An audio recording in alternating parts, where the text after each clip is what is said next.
Black Star Network is here. Oh, no punches! I'm real revolutionary right now. Support this man, Black Media. He makes sure that our stories are told. Thank you for being the voice of Black America, Roland. Stay black. I love y'all. All momentum we have now, we have to keep this going. The video looks phenomenal. See, this difference between Black Star Network and Black-owned media and something like CNN. You can't be Black-owned media and be scared. It's time to be smart. Bring your eyeballs home. You dig?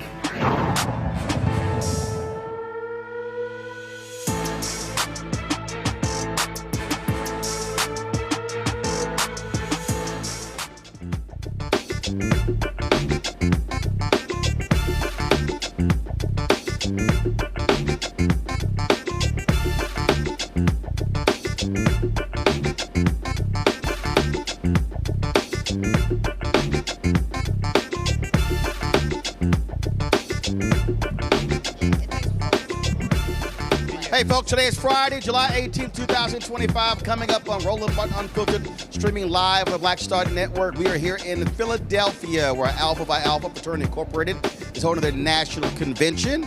So it's always good to see the brothers of the black and old gold. We'll talk with the general president about some issues in terms of what this convention is focused on. Bishop William Barber spoke here yesterday. Also, we'll hear from former General President Everett Ward talking about the Alpha's Political Action Committee, the role they're going to play in the 2026 national midterms. Also, Vice President JD Vance, that liar, was in Philadelphia touting the new tax bill, but he was really ignoring the impact that it's going to have on folks in Philadelphia and in Pennsylvania. To all the broke white folks in this state, y'all going to get screwed. Just letting y'all know. Also on today's show, we'll talk about Donald Trump. We told y'all they don't like black people. Now they're ending a 35-year program that helped out farmers of color, including black farmers. And all those Simple Simon Negroes who said Kamala Harris and Donald Trump were the same, y'all look pretty damn stupid right now. Also on today's show, we'll talk about WURD, a historic black radio station facing some financial issues. How are they going to be able to survive in this climate? We'll talk to one of their on-air hosts as well. Lots we're going to break down. It is time to bring the funk, 06 style, right here on Roland Martin Unfiltered on the Black Star Network. He's got it. Whatever the miss, he's on it. Whatever it is, he's got the scoop, the fact, the find. And when it breaks, he's right on time and it's rolling. Best believe he's knowing. Putting it down from sports to news to politics. With entertainment just for kicks, he's rolling. It's on go, roll, y'all. It's Roland Martin, yeah. Rolling with Roland now. He's funk, he's fresh, he's real, the best, you know he's Roland Martin now.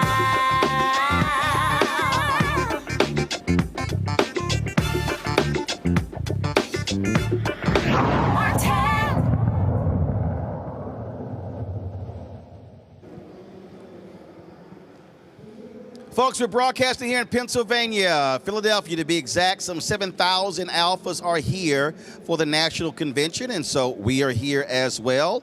In a couple of hours, the step show is going to be taking place behind us, and so it's going to be jam-packed, and so we're here broadcasting and glad to be back in Philadelphia. Also here today is the useless Vice President JD Vance. He was here touting the Donald Trump tax bill, talking about how it's going to really help folks in Pennsylvania. But he happened to skip over some of the stuff that they're going to get really screwed. So we're going to talk about that right now with State Senator Vincent Hughes. Of course, he has to deal with the money here in Pennsylvania, chair of the Senate Democratic Appropriations Committee. We also, of course, have Teresa Lundy, principal and founder, TML Communications, Candace Kelly, legal analyst and host of Not All Hood, and so glad to have them here. Senator Hughes, always good to see you. Good to see you. So here's what's crazy. This is a state that Trump won. And they always talk about outside of Philadelphia and Pittsburgh, Pennsylvania, is Alabama. In the middle. And what's crazy to me, and I keep saying this, how these broke white folks in this country, they always talk about black people voting Democrat. It's about voting against our interests, yet they keep voting against their interests. You got about 140, 150,000 people who are going to lose Medicaid in this state. You talk about SNAP benefits, any number of different things. What the hell are these people thinking that they thought was going to happen?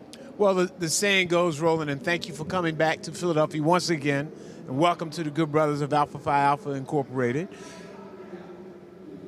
It's Philadelphia, Pittsburgh, and Alabama in the middle, all right? And that's been the saying for decades. What we know is this, is white folks, that particular crew made the conscious decision to once again vote against their best interests. The thing that's so diabolical about it this time, or so alarming about it this time, is that everyone, they were told up front what the deal was going to be with Project 2025, right up front. And they still made the conscious decision to vote against their own interests. And so what's playing itself out is the reduction in SNAP benefits, is the reduction in health care. The one that hasn't been talked about a lot, Roland, and we got to find some time, in future conversations of what's happening in higher education and the costs, the new costs that are going to be had with respect to repayment of your student loans. Well, repayment of student loans. They also are making changes to Pell Grants as well.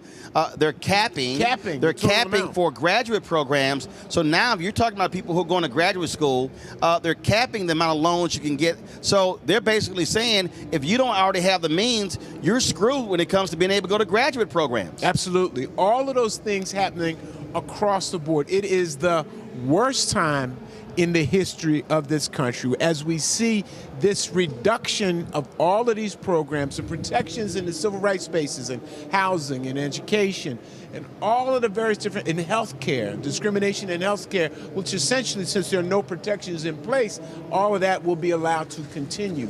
And the bottom line is, obviously it's going to be hell for us, okay, but probably an unanticipated pain for them.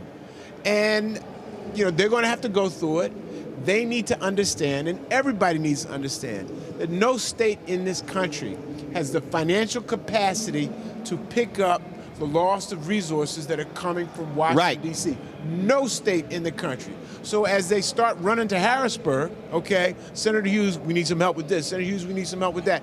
We made it very clear. Some of us, right after the November election, we can't afford the loss of resources from Washington, D.C. They voted for it. Now all of us are going to pay for it. They will, and they did not anticipate it, even though they were told this is what's going to happen. See, listen, I'm petty. I know they call me King Petty. I'm petty. And I know you're not going to do it. I know y'all not going to do it. I'm telling you right now, if any of those county folk in Pennsylvania were coming to my office, I would say, hold on one second. Check out the numbers. Your county voted for Trump. I would be petty.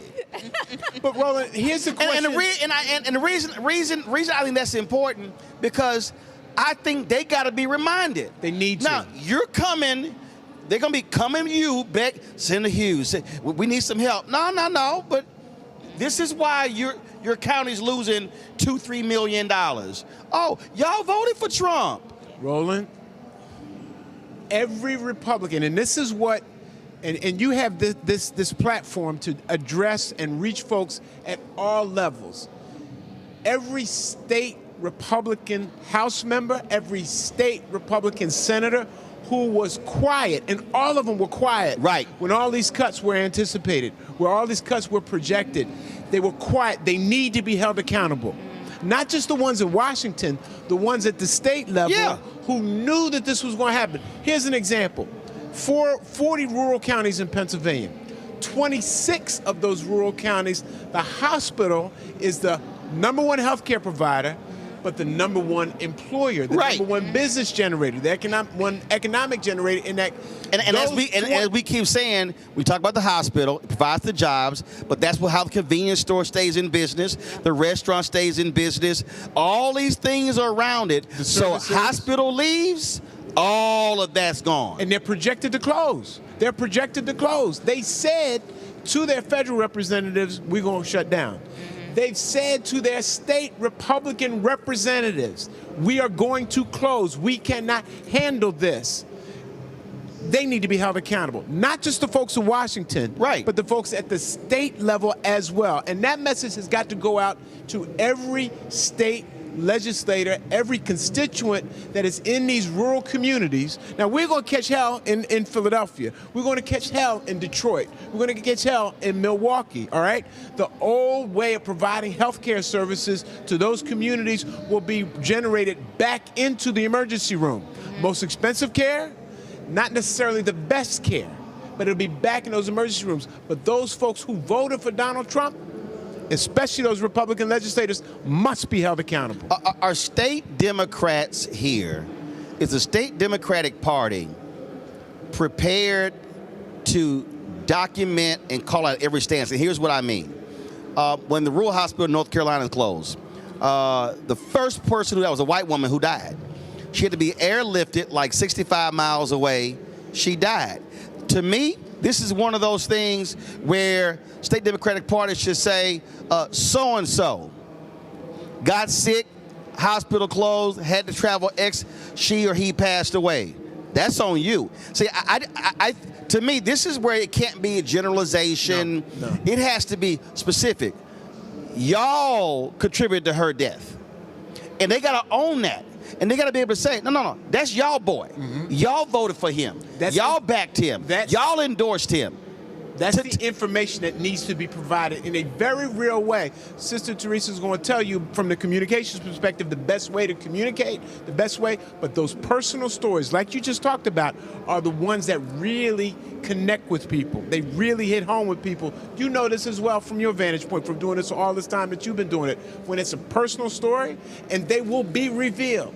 When that local hospital closed, when that local nursing home closed, all right? And folks are going to have to travel 90, 100 miles to get service. Or the people who work in those facilities are going to be out of a job, all right?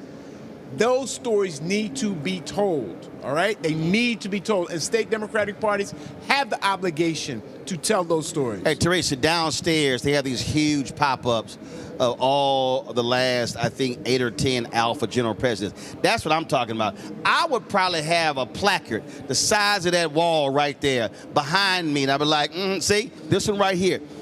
That, to me, that's what you have to do. I just believe that nationwide, Democrats are playing a soft game. And what I mean by that, just like we saw when they walked out of the hearing, Senate Judiciary hearing on yesterday. My deal would be, we stopping everything. I'm putting a hold on everything. You cannot play the old game of my colleague, all this sort of stuff. No. You got to go hardcore. And so, perfect example, JD Vance here. JD Vance should have been met by 5,000 people. Absolutely. He lying. I just think the game has changed. How you combat the opposition has absolutely changed. Democrats have got to be hardcore gangster everywhere to deal with what's happening right now.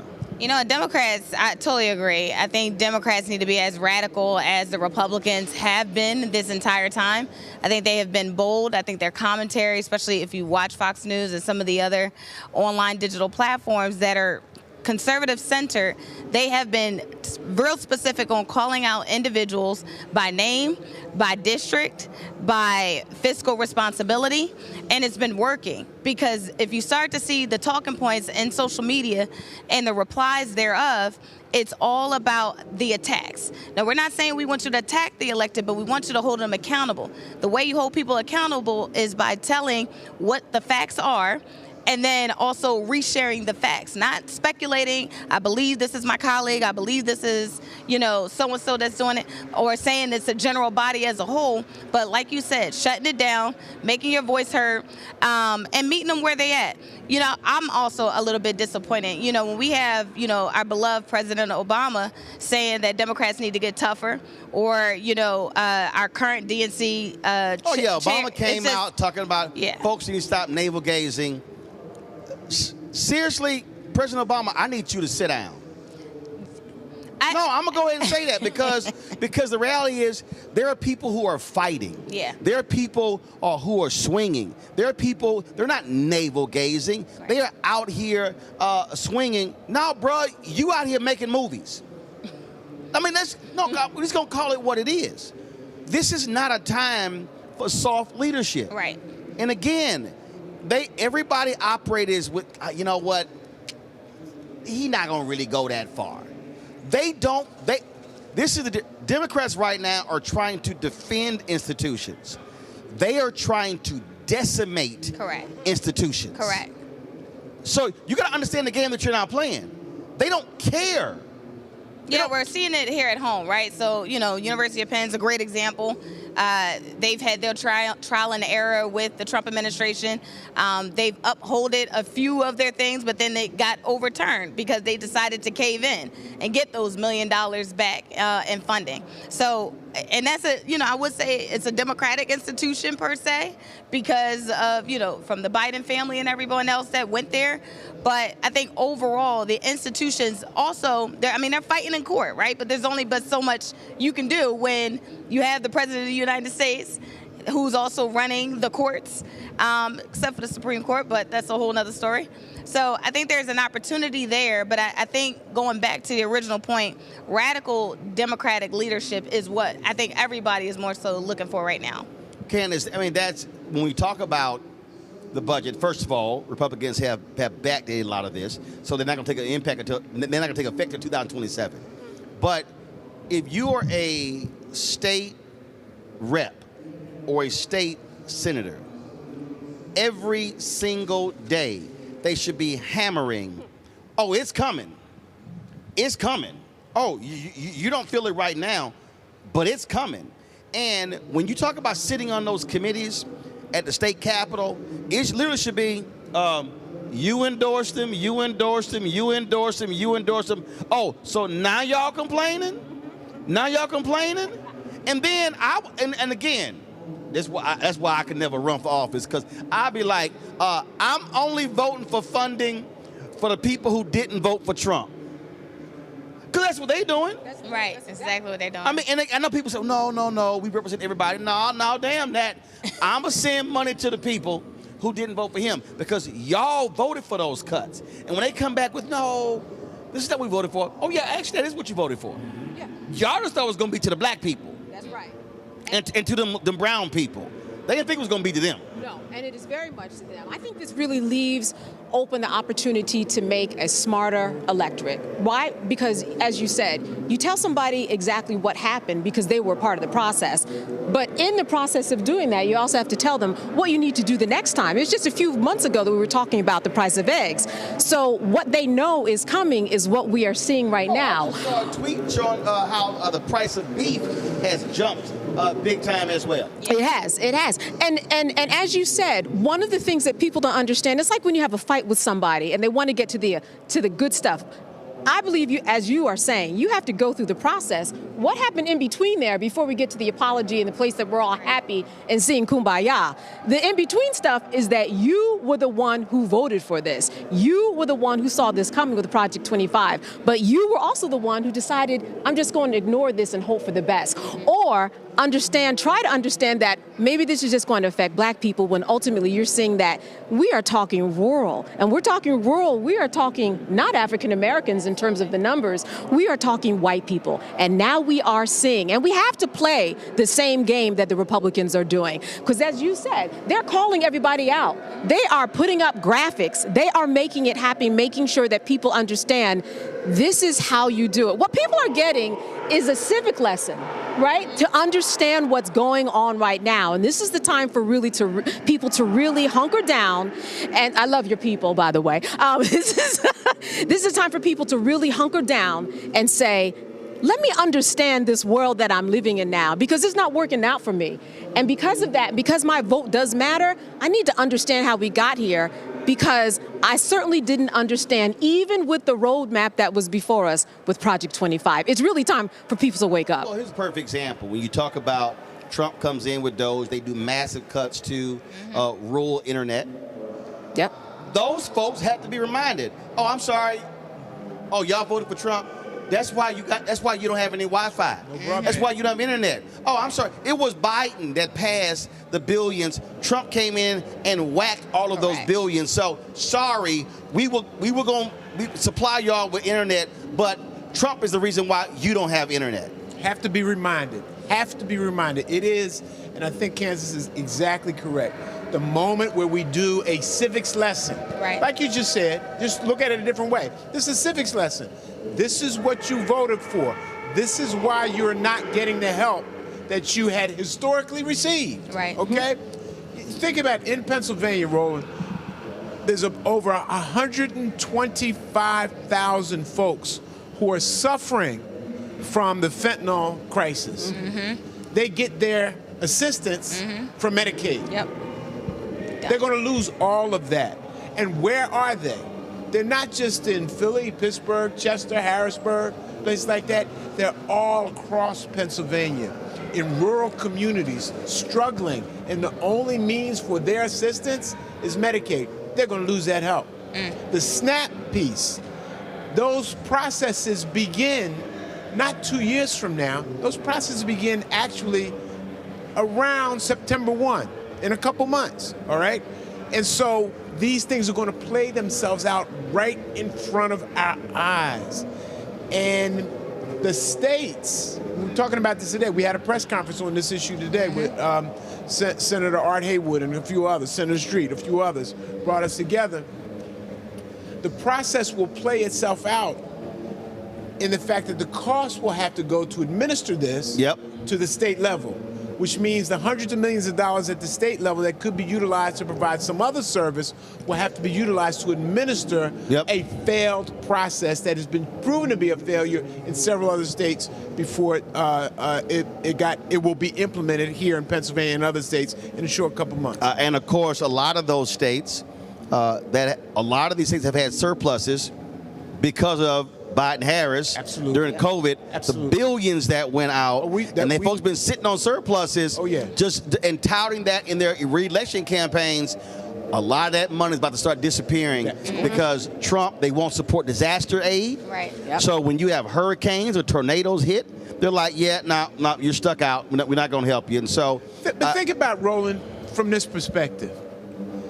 Every aspect of American life, in your community, in any community you may be from, is worse now than it was on November 5th. Is worse now than it was on January 20th. On November 5th, the gas station around the corner from my house, gas was $2.87 per gallon.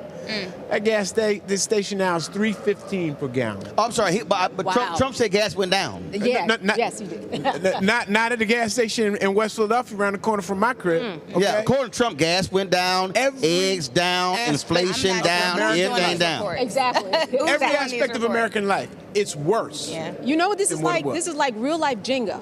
You start pulling one, the whole thing comes down. You start pulling the jobs from the hospital, then the families explode because you don't have any money coming in the household because you don't have any money coming in the household because of the fact that somebody has lost their job. You don't have people who have Medicaid anymore, and then they're just dying, and then you don't have a mother or a father. This is like watching real life Jenga, and everything that's been a part of this big, beautiful bill. You pull one thing and everything can come tumbling down. Just one thing, everything can come tumbling down, especially with hospitals. You have to be alive first in order to deal with anything else. And if I can't get the health care that I need, well, everything's going to come down. Everything's going to come tumbling down. It is a real life Jenga. Absolutely. Senator Hughes, we certainly appreciate it. Keep up the good fight, and we'll keep giving them hell over here, too. Please do, man. And thank you for having me. These two lovely sisters right here, okay? Genius, talent, and of course, Cheryl told me to tell you hello. Tell them what's up. I appreciate it. Folks, going to go to a quick break. We come back, we're going to talk to Representative Malcolm Kenyatta, of course, VP, Democratic National Committee. The question is, how aggressive will the DNC combating the thugs in the White House? We'll discuss that next right here. Roland Martin Unfiltered on the Black Star Network, live from the Alpha Phi Alpha Convention here in Philadelphia. Back in a moment.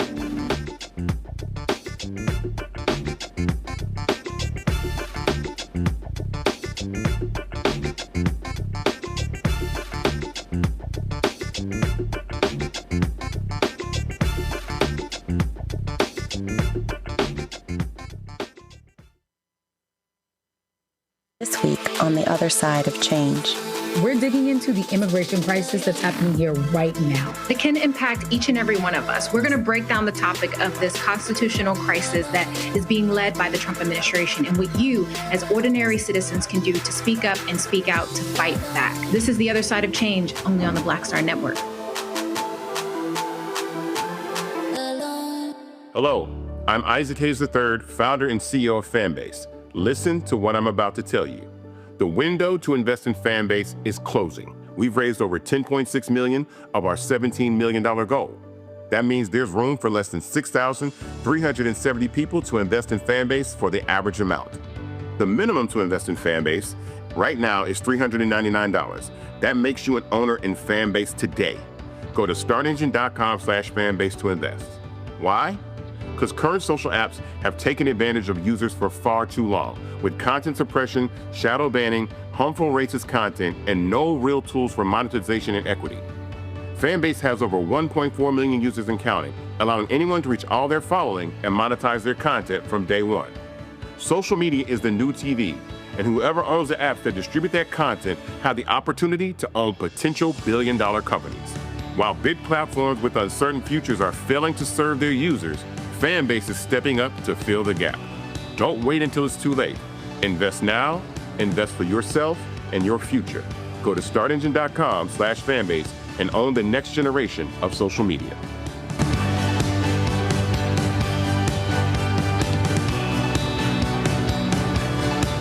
This is Tamala Mann. And this is David Mann. And you're watching Roland Martin Unfiltered.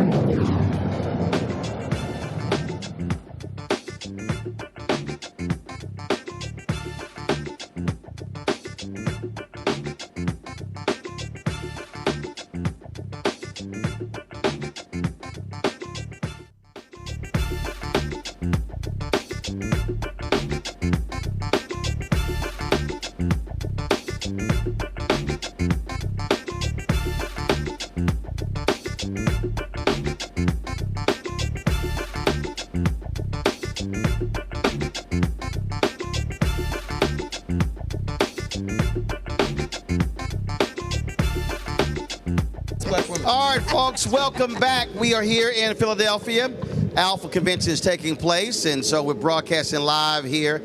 Joining us right now is Pennsylvania State Rep Malcolm Kenyatta, also Vice President, Democratic National Committee. A second time, you know, they had a revote, and there's all that drama, so that's all done.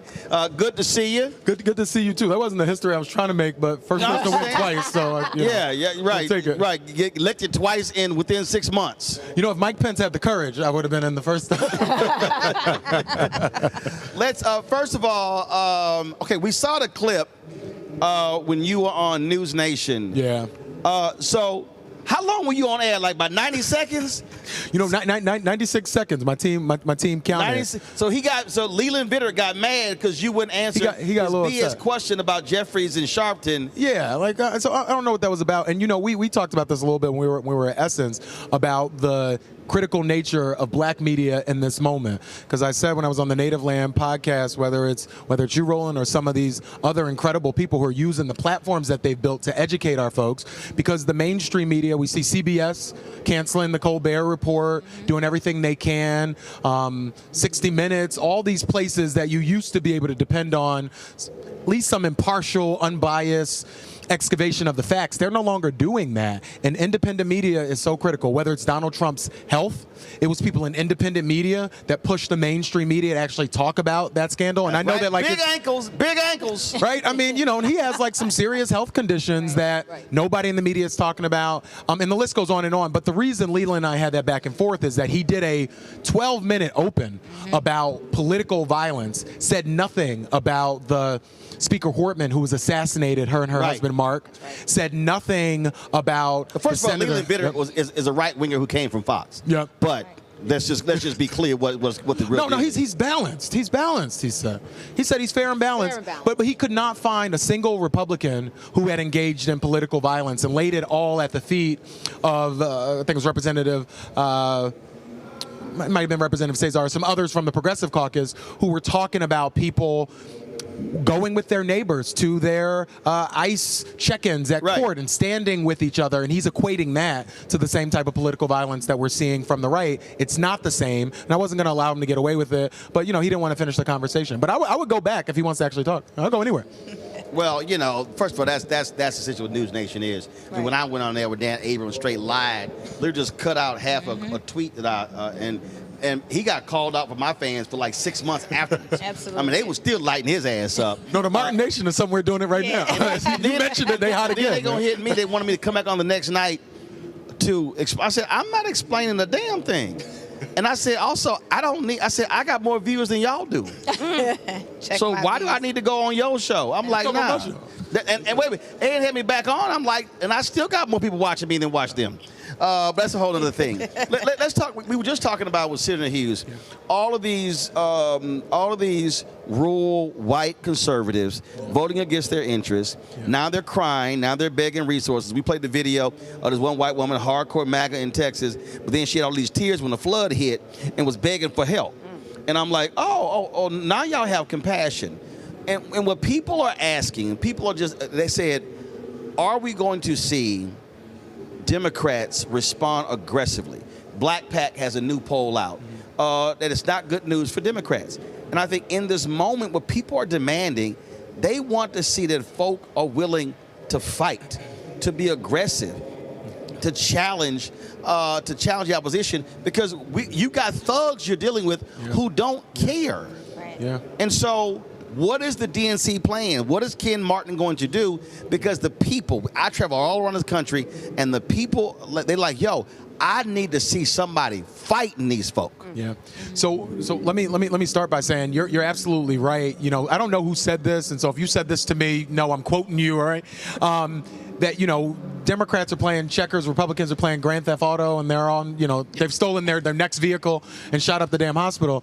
And so, you know, we are in a position where I will tell you, I'm not deflated by those numbers of people wanting folks to fight harder, wanting the Democratic Party to do more. I think it says something good about Democrats, that they hold their elected officials to a high standard, and that they recognize all the stuff that they care about, not the play stuff. Politics not like a joke. The stuff that Senator Hughes and I are fighting on right now, trying to get funding for SEPTA so that people can get to work. The impact of the 17 million people are going to lose health care. People want to know that you give a damn about my person I love, best in the world, having their entire life turned upside down because of these policy decisions.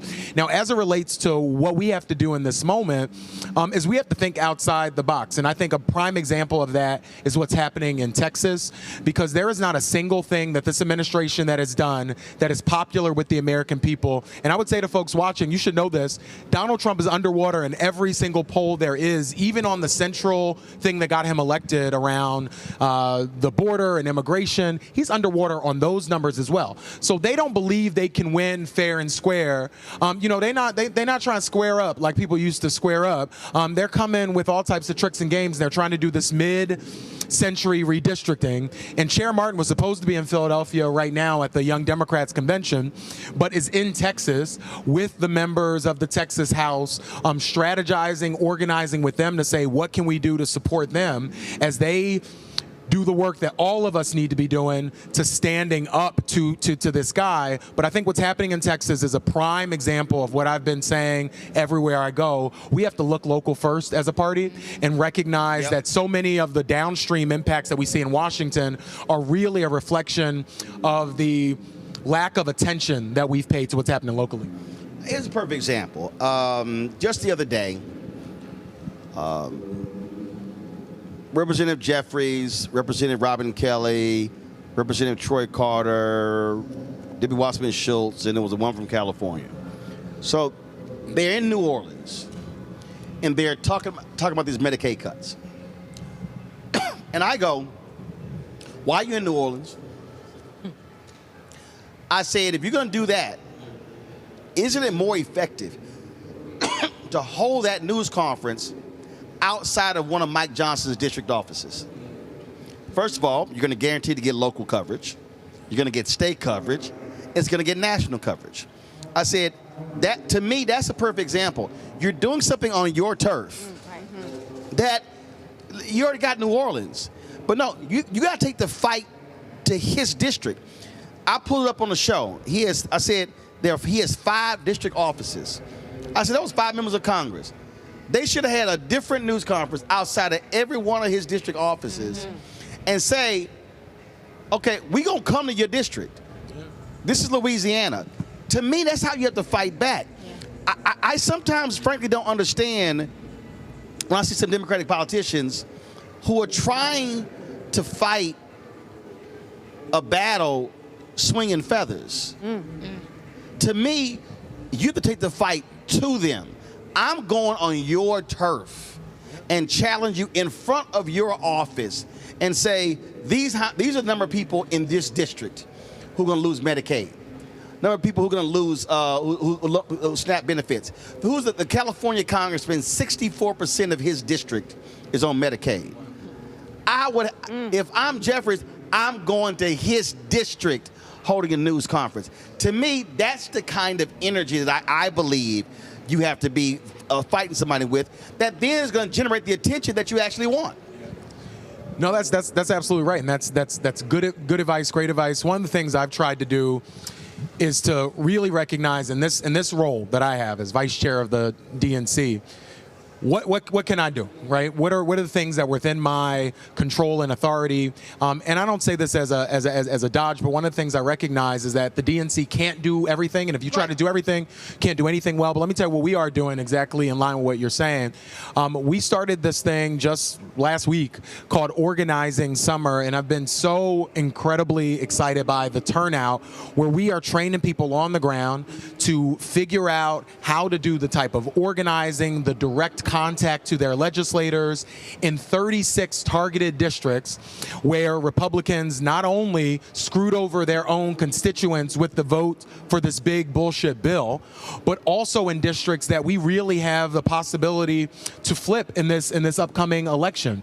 So far, in just 4 months, Democrats have held 155 town halls in every single state, including Alaska, talking about a whole host of issues. But right now what we've done is try to get even more strategic and even more granular to the districts that we're going to actually need to make the math work to make Hakeem Jeffries the next Speaker of the House. But this is true. We're asking folks to give us a chance to lead, an opportunity to lead. And I will say, when we get the opportunity to lead, the trust of people to lead, then we have to freaking do something. We have to engage with a type of ruthlessness to make people's lives better as they engage with a ruthlessness to make life miserable for folks. Because it seems like whenever Donald Trump is not on Epstein's island, he is trying to make things worse for the American people. And I know that folks might not care, but there are people in my district who go to Walmart right on Delaware Avenue who are now paying 51% more for baby formula, for car seats for their kids, and a whole other host of issues. And I know folks like, Trump and the people who got the tax cuts, they don't care about that. But I know, Teresa, and many other folks know that that makes all the difference for people who, like my mama, were penny pinching. Right. Oh, absolutely. Well, and I first of all, I believe that strategy is critically important because I keep reminding people, the midterm elections next year is not a national election. It is a district by district election. You're going to have state seats. You got 9 or 12 Senate seats that are going to be on the ballot, but it's really those 435 House seats. And there are 35 vulnerable Republicans who have to be targeted. That's 850,000 people in each one of those particular districts. And so, yes, on the ground, hardcore, local, because if you turn out people, at the end of the day, the reason Trump is trying to do gerrymandering in Texas and Ohio, because they desperately know that they lose 5 seats, Democrats have the House. Right. And so that's what we're talking about right here, and folks have to understand the stakes that are at play. Teresa, that to me, that state by state, or as I always say, state by state, city by city, county by county, neighborhood by neighborhood, block, street, home. That literally has to be the focus. Yeah, and I also think, going to and I love that, Malcolm is not only a friend, but also a neighbor in North Philadelphia, right? So taking what we've done, even on the local level from grassroots, and taking it to the national level, because that summer organizing just doesn't come out of thin air. It actually takes folks who has been doing grassroots organizing all their lives, right? Either them individually or either them by those that we have as mentors and those that we have as overseers. But I also don't want us to forget about the civic organizations that are supposed to be leading these civil rights charges, from the NAACP, the Urban League of the National Urban League, and all these other great, phenomenal, established over 100-year institutions who are supposed to be doing the same fight that we are, because the DNC can't do it alone. You know, local organizations can't do it alone. And sometimes all of it is not about being funded. It's about being inspired. And so we are looking for leaders who are trying to inspire and reconnect and rejuvenate. So again, you know, I'm always happy whenever I see you on commentary, but I'm also happy because you know the elected officials are doing work, right? You know the ones who are not just in the seat legislatively, but are also in the community, going block by block, district by district, and city by city, and also lending their voice to come on these podcasts, because this is also a labor of love, right? For some of those electeds, but you have to, like you said, get in their face, do the work, show up, and make sure everybody else has a seat at the table. But Malcolm, I think we have to, I agree with everything Teresa says, but what I keep emphasizing is I'm not putting this on electeds. I'm not putting this on a party. What I want people to understand is an everyday ordinary person, if 100 people in a neighborhood decide that they're going to go get the data, which is public, to look at how many people in my precinct voted, then they can go, wait a minute, we can actually go door to door ourselves. People have to understand that they can actually be a difference maker. They don't have to wait for somebody to swoop in to actually do this. People can decide on their own to go block walking. That's right. That's right. No, that's absolutely right. And one of the things I've been saying often, and it feels particularly resonant for me right now, thinking about Representative Lewis's birthday yesterday, Good Trouble Day. I always say that I think there's a little bit of historical revisionism that ends up going on in people's minds, where I keep hearing people ask, you know, who's going to be the next Representative Lewis or next Martin Luther King or Malcolm X. If another person asked me about 2028, I'm a cuss. I tell people, oh my God, why the hell you asked me about 2028? That's right. I said, we got races in 2025. We have races right now in New Jersey and Virginia. We have retention races for the Pennsylvania Supreme Court where billionaires like Musk are putting in millions of dollars to try to overturn the seats of our Democratic Supreme Court justices that are the reason we were able to have fair redistricting for our congressional seats, by the way. But I just want to make this point that I think in retrospect, people look at these big name folks and are asking who are going to be those folks of this generation. And I keep saying to people, don't worry about who gets the quote-unquote credit. All that stuff is decided later. Just get on the bridge like people did 60 years ago on the Edmund Pettus Bridge. Just get on the bridge. Don't worry about what the article headline is going to be. But to your point, pick up a walk sheet wherever you live and try to make a difference where you are. And I would just end by saying this. You don't have to be frustration-free to get involved. It's actually your frustration and your anger that is going to drive you in this work. It can't sustain all of it. You have to have some hope. You have to have some joy in this stuff. But it's that anger that is, my therapist reminds me, anger is an emotion that gets you up and going and moving. And if you listen to it, it can drive you in the direction where there might be some passion and some ability for you to really use your talents. Yeah, I ain't got a therapist. I just cuss people out. I just cuss people out. I do both. I do both. I got low Well, blood therapy pressure. is talking it out to the people. No. Oh, I'm a therapist. I cuss you out. Different type of therapy. Candace, go ahead. Well, you know, I'm just reminded about when you first talked about being on News Nation for about 96 seconds, and then they asked you to come back. And honestly, you didn't have to come back, right? Because everybody has what Roland is saying. They have that you can go door to door and pick up and do whatever you want. You can also be your own media center and guide. You can get on YouTube Live right now. You can get on IG Live right now and be your own station. No. Your ass can go live at 8:01. That's right. It can't be between 6 p.m. and 8 p.m. Don't be trying to be live between 6. Don't do it. Don't do it. Watch this 6 to 8. Then your ass gonna That's right. Yes. Then you can rally the people to go door to door after.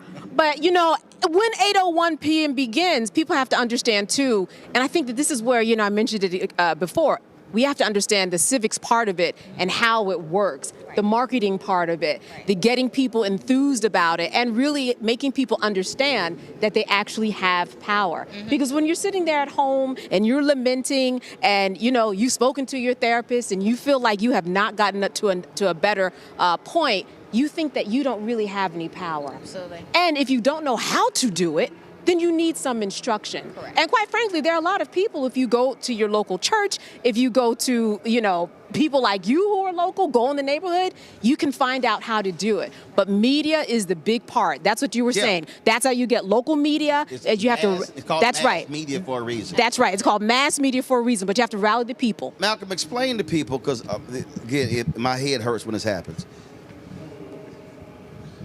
Explain to people exactly what the Democratic National Committee does. Because there's this belief that they control it all and not realizing that, listen, PACs have totally changed the game. The DNC used to be the central fundraising arm. Frankly, they raise less money, really, than all of these different PACs, whatever. So a lot of people just have no understanding what the DNC actually is. Yeah, and McCain-Feingold, and I'm going to go back to your question, but McCain-Feingold also made it more difficult, frankly, for parties. There was some good stuff in that, but made it more difficult for parties to have that centralized focus. But we have a simple job. Our job is to elect Democratic nominees and to beat Republicans. That is our simple job. But we have an important responsibility in the broader Democratic ecosystem, because the Democratic Party, we maintain the national voter file. That may sound like a small thing. That's a big thing. The way that candidates are able to actually knock on your door and sometimes send you more text messages than you want to receive. First of all, hold on. This is what I mean. So you have the National Democratic National Committee. Yep. Then you have state parties. That's right. Then you have county parties. That's right. That's the infrastructure. So people just think, oh, no, they just govern everybody. No, there's an actual organizational structure here where nationally you're trying to fund state parties. State parties then fund county parties. So that's what the DNC actually is. That's what we are. We're the keeper of the voter file. We are the umbrella organization for a lot of different entities that, frankly, do their own things. Like I hear all the time too, where people say, well, Malcolm, make this state party. We can't make a state party do anything either. It's the same way in many respects that you think about the separate structures of your federal government, your state government, and your local government. You know, what people feel on the day-to-day is their local party.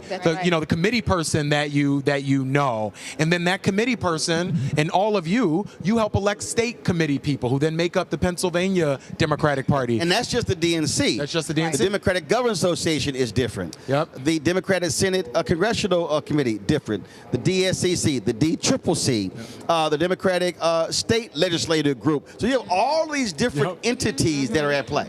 And they all have votes and input on the DNC, but they're their own separate entities. And so, you know, there are people who think, you know, we control the Democratic calendar in Congress. We control the congressional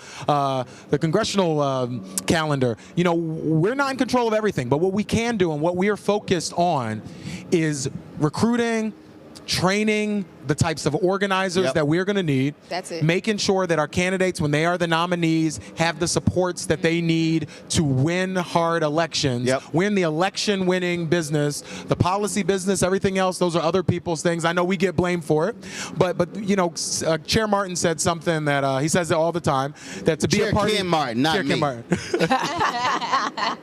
the other Martin, no relation. No that's relation. a different chair. Different, no relation.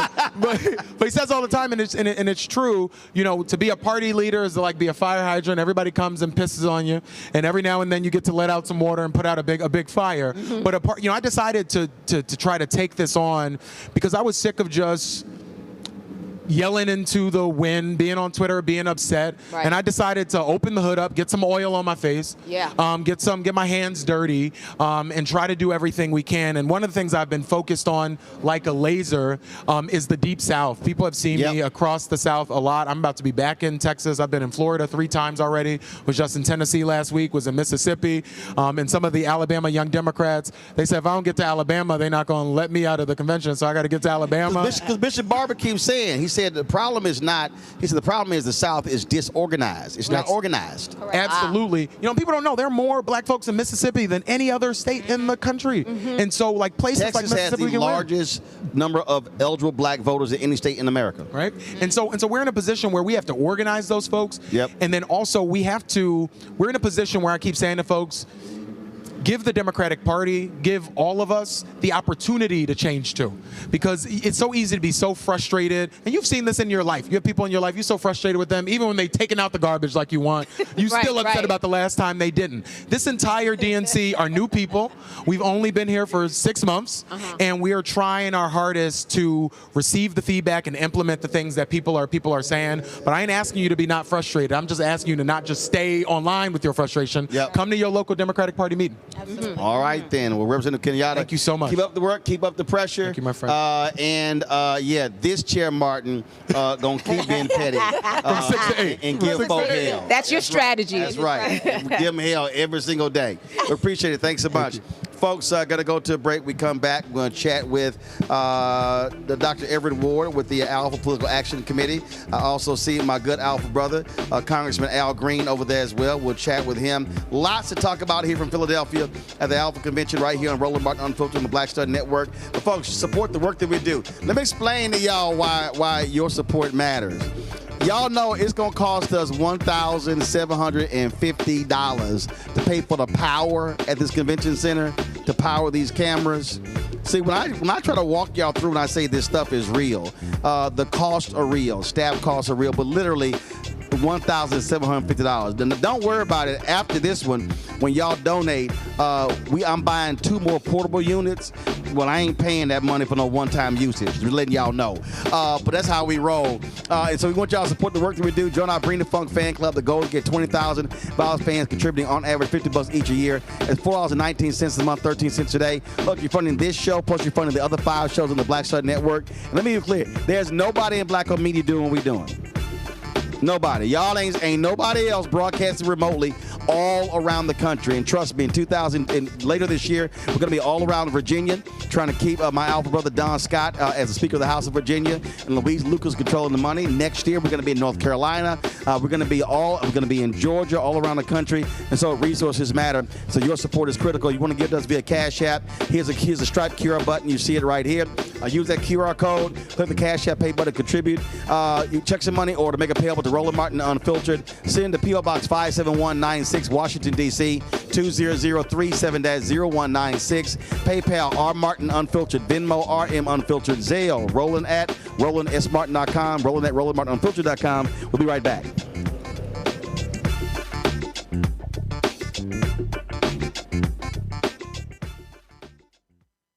Next on the Black Table with me, Greg Carr. We look at one of the most influential and prominent Black Americans of the 20th century. His work literally changed the world. Among other things, he played a major role in creating the United Nations. He was the first African American and first person of color to win the Nobel Peace Prize. And yet today, he is hardly a household name. We're talking, of course, about Ralph J. Bunche. A new book refers to him as the absolutely indispensable man. His lifelong interest and passion in racial justice, specifically in the form of colonialism. And he saw his work as an activist and advocate for the Black community here in the United States as just the other side of the coin of his work trying to roll back European empire in Africa. Author Cal Rostiala will join us to share his incredible story. That's on the next Black Table, here on the Black Star Network. This week on The Other Side of Change. we're digging into the immigration crisis that's happening here right now. That can impact each and every one of us. We're going to break down the topic of this constitutional crisis that is being led by the Trump administration and what you as ordinary citizens can do to speak up and speak out to fight back. This is The Other Side of Change, only on the Black Star Network. On our next A Balanced Life, we talk about how to get in touch with your feelings, emotions, how to find your North Star, and how to move your life along. Because oftentimes what we'll do is we'll accept what the world says about us as the truth and how we see ourselves, which that can be completely contrary to what the Word of God says about who you are. That's on the next A Balanced Life here on Black Star Network.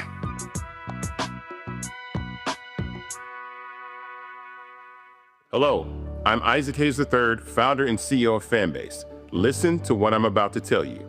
The window to invest in Fanbase is closing. We've raised over $10.6 million of our $17 million goal. That means there's room for less than 6,370 people to invest in Fanbase for the average amount. The minimum to invest in Fanbase right now is $399. That makes you an owner in Fanbase today. Go to startengine.com/fanbase to invest. Why? Because current social apps have taken advantage of users for far too long, with content suppression, shadow banning, harmful racist content, and no real tools for monetization and equity. Fanbase has over 1.4 million users and counting, allowing anyone to reach all their following and monetize their content from day one. Social media is the new TV, and whoever owns the apps that distribute that content have the opportunity to own potential billion-dollar companies. While big platforms with uncertain futures are failing to serve their users, Fanbase is stepping up to fill the gap. Don't wait until it's too late. Invest now, invest for yourself and your future. Go to startengine.com/fanbase and own the next generation of social media.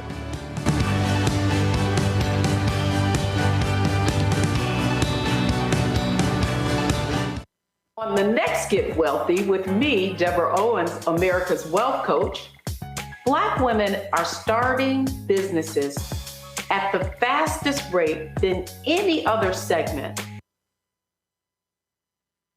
However, finding the funding to build them is challenging. On our next Get Wealthy, we're going to talk with author Catherine Finney, who wrote the book, Build the Damn Thing. And she's going to be sharing exactly what we need to do to achieve success in spite of the odds. As an entrepreneur of color, it's first, building your personal advisory board. I think that's one of the things that's helped me the most. The personal advisory board are the people who are in the business of you personally, and want to see you succeed. That's right here on Get Wealthy, only on Black Star Network.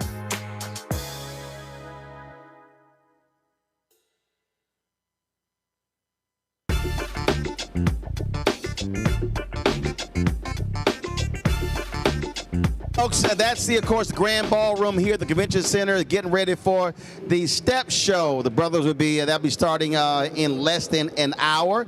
We're sitting just outside of the ballroom. It's going to be absolutely jam-packed in there. Not quite as big as it was at the Delta Convention. My God. Y'all, it was about 10,000 sisters in that room. It was crazy. First of all, I texted my wife. I'm like, what table you sitting at? She's like, table 1054. I was like, I ain't sitting way back there. So I said, I'll be up front. So I ain't sitting way the hell back there. I think she was in another state sitting back there. All right. We're here in Philadelphia at the Alpha Convention.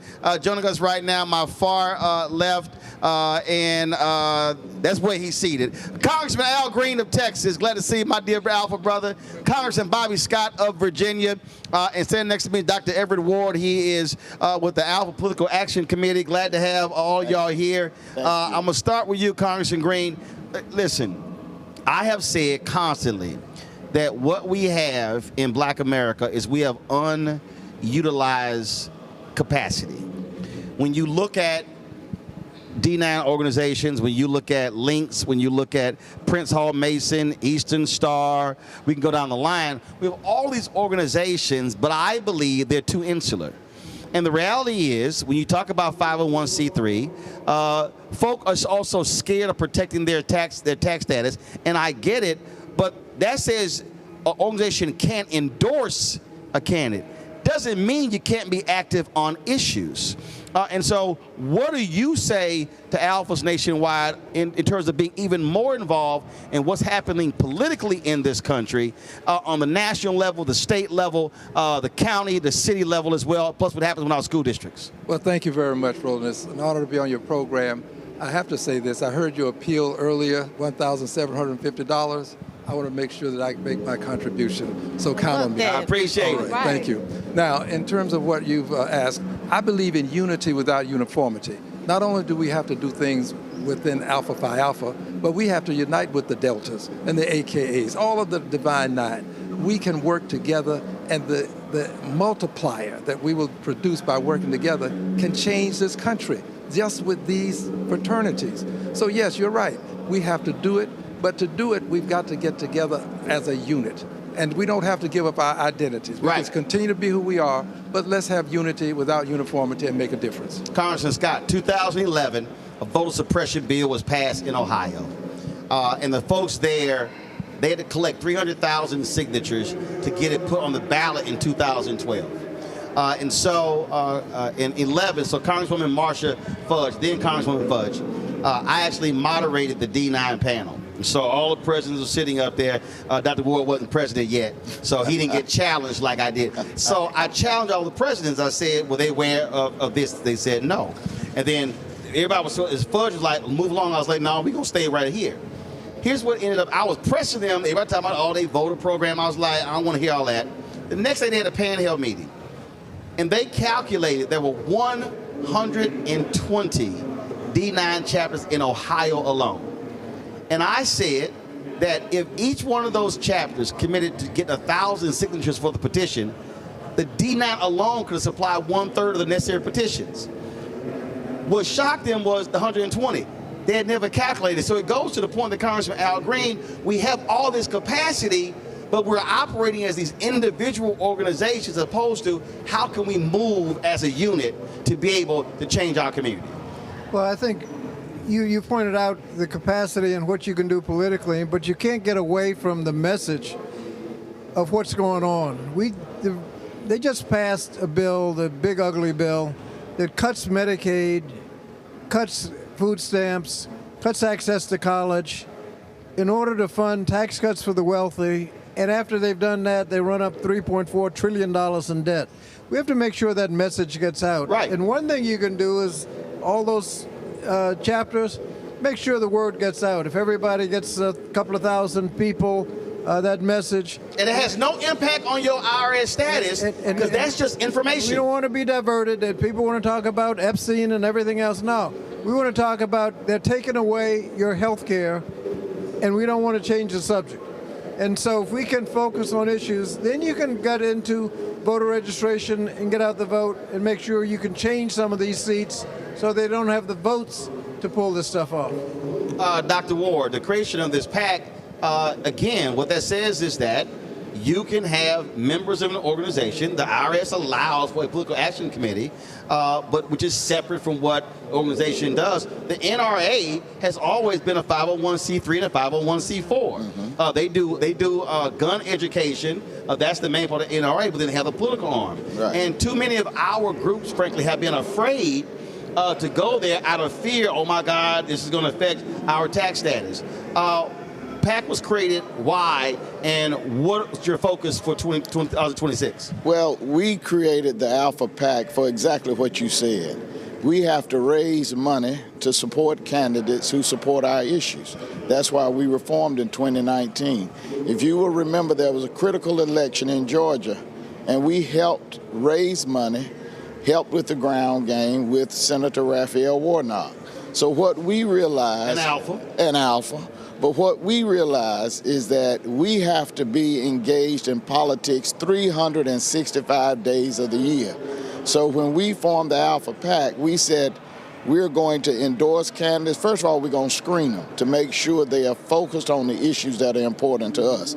We don't want to hear any more come to the black church in October, talk about who you know, and then you leave. But we want to look at your legislative agenda. We want to see your voting record. We want to see how serious you are. and then we'll consider you. But we raised money. That's how we got started. We just today met as an organization and listened to the issues that are impacting our community. We just passed a motion that we're going to do everything we can to make sure that we help Congressman Al Green and Congresswoman Jasmine Crockett because they've been targeted. We're not going to let them go. In 2024. Well, they're targeting all the black, and they're targeting Congressman Al Green, Congressman Jasmine Crockett, Congressman Mark Veazey, Congresswoman Sylvia Garcia. They want to get rid of all 4 of those in Texas. And what we're going to do is make Texas a priority, raise money. We're going to have a ground game. We supported unapologetically Lisa Blunt Rochester in Delaware. We supported unapologetically Angela Alsabrook in Maryland. They got elected, but we are proud to say we were on the right side, and now we have 2 black females in the U.S. Senate. We supported members of the Congressional Black Caucus, but we are now going to move beyond just federal. Mm-hmm. And now our PAC is going to go to local candidates, because what this political, let me just be careful, Roland. What's happening in this show called Roland Martin Unfiltered. So, yes, sir. You ain't got to be careful. You don't want to. What we're going to do. Well, you can tell me and I'll say it. We're going to stand firm as a PAC, along with others, to make sure we are going to stand against the turn back of time. Mm-hmm. We're not going back to the days of 1940 and 1930. This is 2025, 2026, 2020. We're going to raise money. We're going to help candidates get elected. And that's what the Alpha PAC is all about. Teresa, I keep saying to black folks, and some people got mad at this, I said, listen, don't send your money to a presidential campaign, don't send it to a party. I said, send it to black groups who you know are going to put the money on the ground. That's because right. The reality is, too many white consultants want to put the money in television. They don't want to fund ground games. They don't want to go to neighborhoods, and that's a problem. Mm-hmm. And so when we create our own PACs, we can say to our people, send it to our groups who we know is going to get the money to our folk. That's right. You know, that's a great example. We have a collective PAC, and I think their thing was a Win with Black Men, and that was when Kamala Harris was running during those 100 days, and I think you hosted on one of them.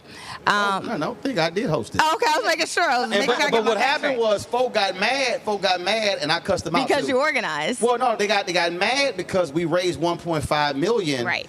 But we kept $400,000 and didn't send it to the Harris campaign. And literally one person, I ain't gonna name this very prominent person, got mad. I said, oh, I'm gonna do it again. And she was like, excuse me? I said, we not gonna send the money and then beg for it to come back. Correct. Right. We said, no, we gonna send 1.1, but we gonna keep 400,000, and we're gonna send directly to black male groups ourselves. Yeah, and that's where I was going with that. So the money that was raised during that, again, that was my idea. That's why we did it. Yeah. Well, incredible idea, because even though, you know, that was a national PAC, we heard it, the floodgates opened up so much locally. Like, I was getting texts from everybody like, hey, have you heard this PAC? I'm like, well, who's a part of it, right? Because it was those type of, yes, we had the resources, but also it was a continuous momentum of engagement that was happening, not only with virtual calls, but I was getting newsletters, I was getting text messages, I was getting more than what the national party was doing. So I totally agree when it comes to putting your money back into African-American organizations, because we know where the money is going to go directly. Right. It's going to go straight to the district and the people that need it the most. And Candace, again, people need to understand, we don't have to wait for a candidate to get us excited, to inspire us. We literally can be replicating exactly what happened, Win with Black Women, Win with Black Men, Vice President Kamala Harris, for school board races, city races, county government races, state rep, state senate, Congress, and all the way up. Yeah. Everybody do a Google right now and see exactly where all the senators started. It's normally on a county board. Senator Mitch McConnell, he was local, right? We know a lot of people who are in the race and in the game because they started locally. So that's really the important thing here, is to teach people on a local level how to rise up, because they're not just going to, go be a governor. you have to have some experience. You have to show the people that you know the roads. So what you did with that money and what you did in terms of raising that money and bringing people awareness of the capacity and the power of African-American men and African-American women. I mean, I'm still getting, job newsletters from them, like you said. It didn't just stop there. And that was another thing that's very important about organizing and creating a coalition so that people understand that it's not just about the voting. It's about other things that are kind of trickle down and that you have to be in the trenches for in order to make sure that democracy is working. Representative Green, again, I keep making the point, I look at numbers. Texas has the largest number of eligible black voters than any state in the union. Exactly. 61% of Texas is minority, black, Latino, Asian American, Native American. Yet 61% of the people who vote are white. And so it's untapped power that exists in Texas. And that's why Republicans have a lock on that state. And so I keep saying, if we vote at capacity, we can absolutely change elections all across the country. Yes. And to add to the information you're sharing, whites are less than 40% of the population, but they have 66% of the congressional seats. And they're going to take more. They want to add 5 more to that number. So yes, but it does take mobilizing, and it also takes someone who knows how to spend the money once we get it. Right. Because too often that money never goes to the black press. That money never goes to the people who know the community. No black consultants, no black PR people, no black pollsters. You're stealing all of my thunder. But yes, I'm in complete agreement. And let me just thank you again for your bringing this message to the masses, because too often we don't get a chance to hear the truth about how things are functioning. After the election is over, black people are blamed for not voting. Right. Well, black people didn't vote because we didn't take care of business when we had the opportunity to. And that has to be said. It does. So thank you again. Congressman Scott, perfect example. Critical state elections in Virginia this year. You talk about statewide positions. You talk about the House. Democrats control the House. Don Scott remains Speaker of the House, first black Speaker of the House in Virginia history. Then you have, of course, Louise Lucas controlling the money on the Senate side. You got the House Majority Leader, a black woman. And so you have African Americans in positions of power. They maintain that power. Guess what? They then can drive an agenda.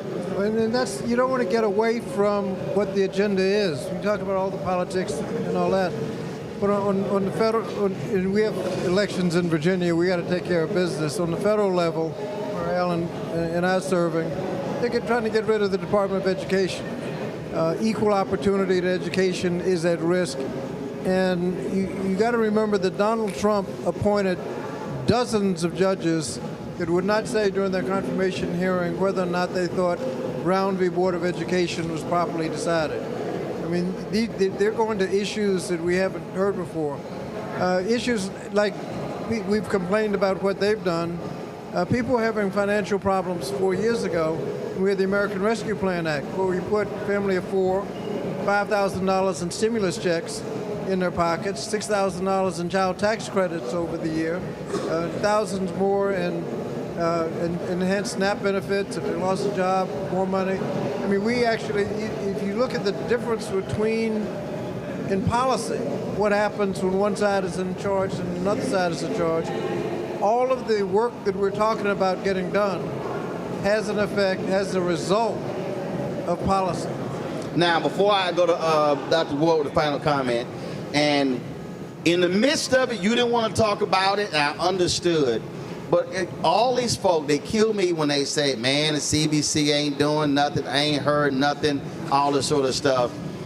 When Biden and Harris were there and Democrats controlled the House, folk like you were on committees.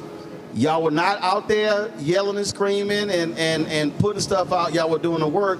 But the billions that went to HBCUs, the billions that went to education, because folk like you were sitting on critical committees handling legislation. Just explain to people what that means, that everything is not having your name on a bill and getting all the attention, how you can impact public policy, being a member of Congress, sitting on a committee. Well, I was chair of the committee for 4 years, and we got more money for HBCUs than they'd ever seen in the history of HBCUs. We got more money for low income, for housing, for education, for criminal justice reform. I mean, there are things you can do when you're chairs of committees that you can't do when the other side is running their agenda. And that's why all of the work that we're talking about is so important. Hold on. I just want people to know. I called Congressman Scott. He was like, listen, I can't come on right now. I'm busy right now. He said, so we need to get all this done as quickly as we can. We may not be here long. No, seriously. And I got it. And I said, don't worry about it. I'll take care of it. But your deal was you weren't trying to get your name in the lights. You were trying to get the money to the people. Well, and I was chairing the Education and Labor Committee. 1 million people were about to lose their pensions under the multi-employer pension fund. 1 million. We fixed those problems in the American Rescue Plan Act. Just no cuts in benefits. Just fixed it. And you can do things like that. It's safe. And by the way, tens of thousands of businesses were legally obligated to pay into the failing funds till the businesses went broke. But we fixed that, and those are the kinds of things you can do. 1 million people could go to bed at night thinking, well, now I've got my pension, I don't have to worry about what am I'm going to do. On the other hand, you can go after people's health care, you can go after SNAP benefits, you can take away their access to college. In this big, ugly bill, your ability to go to college is seriously compromised. Yep. Absolutely. Which means that if Democrats take control of the House after next year's election, you back as chair. That's right. And we'll be in a position to fix a lot of the damage done. We can get the Pell Grants back up to where they are, have student loans where they are. Student loans, the payments are going to be about double what they were under Biden.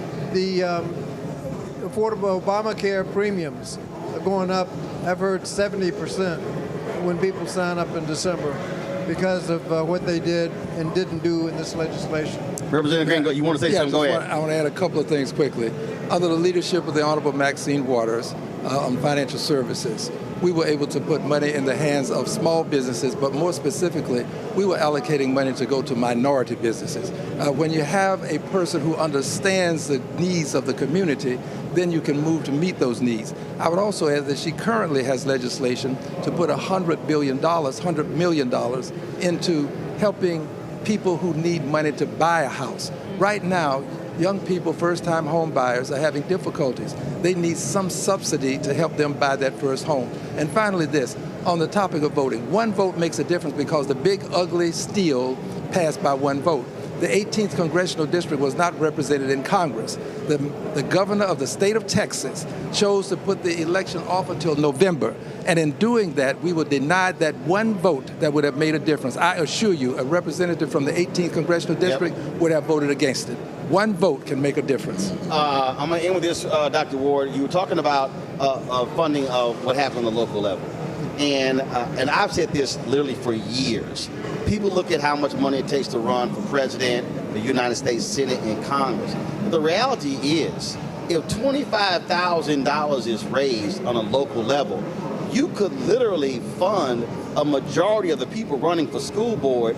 And if those 5 people, it's a 9-member school board, they now have the majority. That's right. They control the process. Mm-hmm. So people need to be thinking just different. We're not talking about, oh my God, we got to go raise $5 million. No, literally, in many of these places, in a lot of these top places, there are a lot of bedroom communities where cities, where black people are the majority in a lot of these cities, and we're not represented on those school boards because we're not funding our candidates. Right.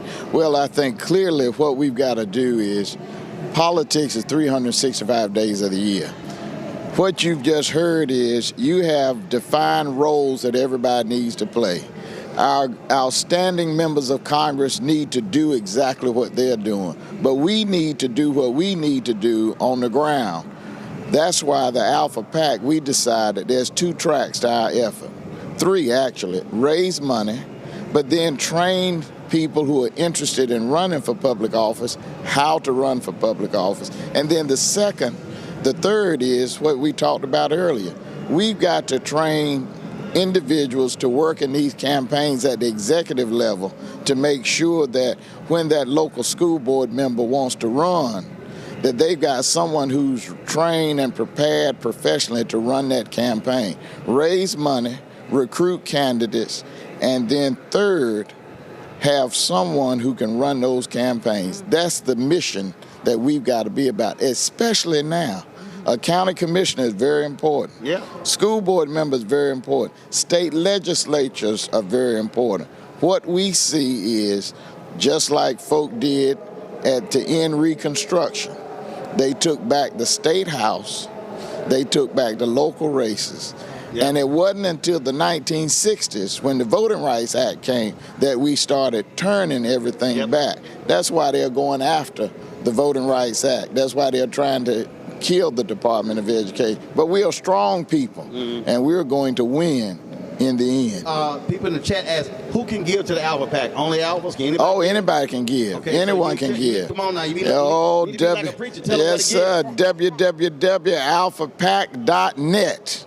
You can give, and to your point, give $20, give $25, give whatever you can. Every dollar is important. That's right. So give $20, roll them out unfiltered, then give $20. That's right. Dr. Wood, I appreciate it. Thank you so much. Thank you. Bobby Scott, Congressman Al Green, my Alpha brothers, I appreciate it. Thank you so very much. And for all your other little youth groups out there, Henry, he Lil Omega, and Terrell in the studio, he's Sigma. Let me keep remind y'all, there are more Alphas in Congress than any other fraternity or sorority. So remember who your daddy is. Henry, take a seat, because we even dominate y'all Omegas. We'll be right back. Roland Martin Unfiltered right here on the Black Star Network.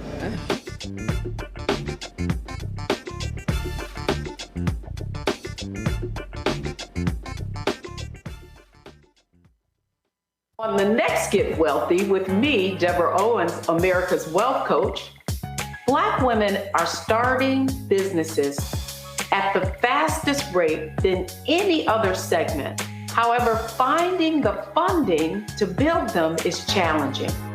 On our next Get Wealthy, we're going to talk with author Catherine Finney, who wrote the book, Build the Damn Thing. And she's going to be sharing exactly what we need to do to achieve success in spite of the odds.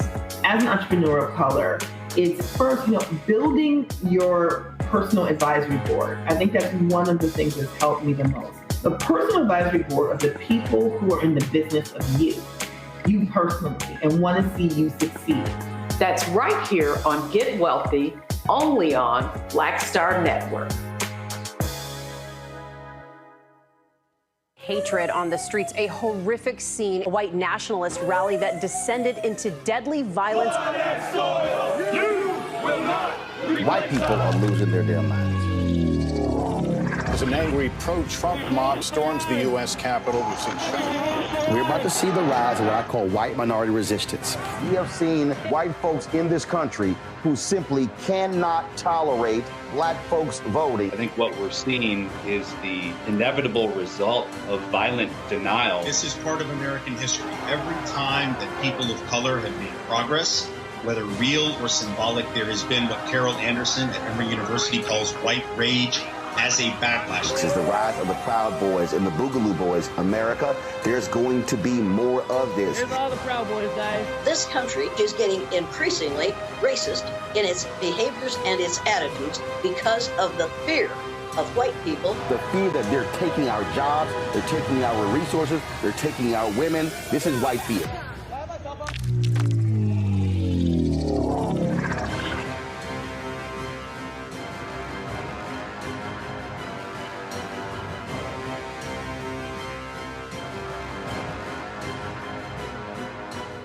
Hello, I'm Isaac Hayes III, founder and CEO of Fanbase. Listen to what I'm about to tell you. The window to invest in Fanbase is closing. We've raised over $10.6 million of our $17 million goal. That means there's room for less than 6,370 people to invest in Fanbase for the average amount. The minimum to invest in Fanbase right now is $399. That makes you an owner in Fanbase today. Go to startengine.com/fanbase to invest. Why? Because current social apps have taken advantage of users for far too long, with content suppression, shadow banning, harmful racist content, and no real tools for monetization and equity. Fanbase has over 1.4 million users and counting, allowing anyone to reach all their following and monetize their content from day one. Social media is the new TV, and whoever owns the apps that distribute that content have the opportunity to own potential billion-dollar companies. While big platforms with uncertain futures are failing to serve their users, Fanbase is stepping up to fill the gap. Don't wait until it's too late. Invest now, invest for yourself and your future. Go to startengine.com/fanbase and own the next generation of social media.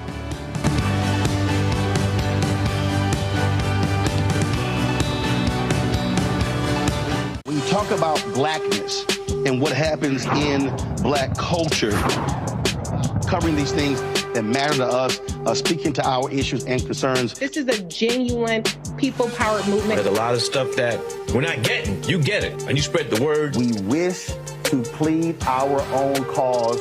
Too long have others spoken for us. We cannot tell our own story if we can't pay for it. This is about covering us. Invest in black-owned media. Your dollars matter.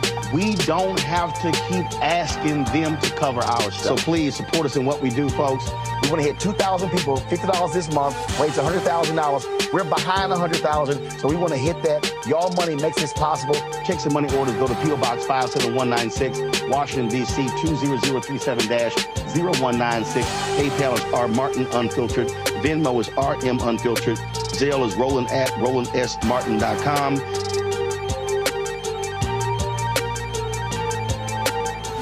How you doing? My name is Mark Carey, and you're watching Roland Martin Unfiltered. Deep into it, like pasteurized milk without the 2%. We getting deep. You want to turn that shit off? We're doing an interview, motherfucker.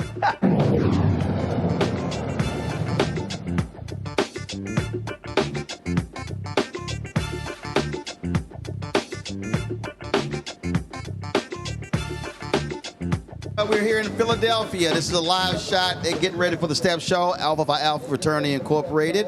So we are here at the National Convention in Philadelphia. Folks joining us right now, Roy Tatum is the newly appointed chair of the Political and Civic Engagement Committee for the fraternity. Roy, glad to have you here. Honored to be here. Let's get right to it. Bishop William Barber spoke yesterday and laid out in detail the numbers. When you talk about Georgia, it's a critical Senate election next year. North Carolina, critical Senate election. And when you talk about North Carolina, the Black Belt, which is really East North Carolina, not fully tapped in terms of a lot of black votes there. And so what will fraternity members do in terms of mobilize and organize specifically in those two states where we could have a huge impact on who the United States Senator is in Georgia and North Carolina? One of the things I will say that the President Metellus has charged us with training all of our chapters in engaging in at the local level. So in North Carolina and Georgia specifically, I've spoken with the district directors, chapter presidents to engage their chapters and offer any level of training that they feel is needed. And they have graciously accepted. We just had a meeting where Congressman Scott and Congressman Green attended, and it was very well received, the mission that we are looking to embark upon. So we are working with Voteless People as a Hopeless People and the Commission on Racial Justice, and also as I lead the Commission on Political and Civic Engagement, I'm where the rubber meets the road. And so basically what we are going to do is operationalize the plans for that Alpha Phi Alpha has promoted for over a century, so chapters can engage at the local level, because we know that all politics is local. Right, but it has to be, I think, granular. I was last year, I was in Ohio. Actually, I was in Ohio, I was in Michigan, I was in different states. And I happened to go into this black-owned restaurant in Cincinnati. And I'm sitting there, and a brother came up to me. He wanted a photo. He told me he was frat, and he said, we're getting ready tomorrow to do voter registration at the football game. He was talking about the Bengals game. And I said, why y'all at the Bengals game? And he said, what do you mean? I said, okay, how much time are you going to spend at the Bengals game? And how many people do you think you're going to register the Bengals game? I said, as opposed to going down to the Board of Elections, identifying the 10 largest black precincts in Cincinnati, and then pulling the data to see how many registered voters are in each one of those precincts and how many people voted in those precincts. I said, and then take your members and say, we're going to do block walking on the folks who actually didn't vote. And he was shocked and stunned. He said, we can do that? I said, yes. I said, I believe that you're expending significant amounts of energy with a low return on that investment, as opposed to saying, no, we're going to focus on this one precinct. That's, to me, I think what has to happen in North Carolina and Georgia. Okay, you take who the folks who did not vote, and how do we all of a sudden say we're going to hit this small town on this weekend, Saturday and Sunday, this small town in order to drive the vote? To me, that's what has to happen. That's how we maximize our power. Limited resources, but maximize the resources. You just offered what we call a data-driven strategy. And basically what we're saying is, one of the things that I'm happy to announce, and many people may not know this, is that we have an MOU with the NAACP. And what that means is, with the NAACP, we can utilize and tap into their resources as well, because they have access to the VAN, the Voter Access Network, which costs hundreds of thousands of dollars to access. So that with that tool, we can go in and see the data. We can see who's voted, we can see who's not voted, we can see who's registered to vote, we can see who's not registered to vote. And we can do that by zip code, we can do that by city, we can do that by the state. And so for what you just stated, as a precinct, we can definitely attack low voter turnout and low voter engagement by going to the barbershops in those communities, by going to the grocery stores in those communities, by going to the black church in that community, and obviously tapping into the other fraternities and sororities as well, because all of us have some level of voter engagement. And so if we want to maximize our efforts, we have to tap into Delta Sigma Theta, Alpha Kappa Alpha, Omega Psi Phi, Kappa Alpha Psi, as not just Alpha Phi Alpha, because, you know, all of us together living in the community, we can definitely make an impact that way. So, you know, I'm wondering, what is it that you do that you think is the most effective in terms of, you know, old school, we're talking about going down, you know, door to door and collecting emails and things of that nature, figuring out who's not voting and is voting. But in terms of 2025, kind of a modern day approach, how would you compare the two? Well, I would say I've been in the world of politics since 1995, so I know what it's like to use a green bar report to go knock on doors, to use sheets of paper to register people to vote. And in comparison to you accessing the VAN network, what I believe has to happen is we have to have a combination of high tech and high touch. Because what we see now, many people are just leaning into the high tech. Yeah. And they're losing the high touch. Oh, we've sent 40,000 text messages. Yeah. We've sent, man, I get these damn text messages. I'm like, Lord, if y'all send me one more. Right. But again, you got to, because here's the thing. When you touch somebody, yes, sister, our records show you didn't vote. Right. Can I ask you why? And she may have been in the do hospital. that. She may have been in the hospital when it was time to vote. Right. She may have had a car accident, or she may just say, "Well, baby, I forgot."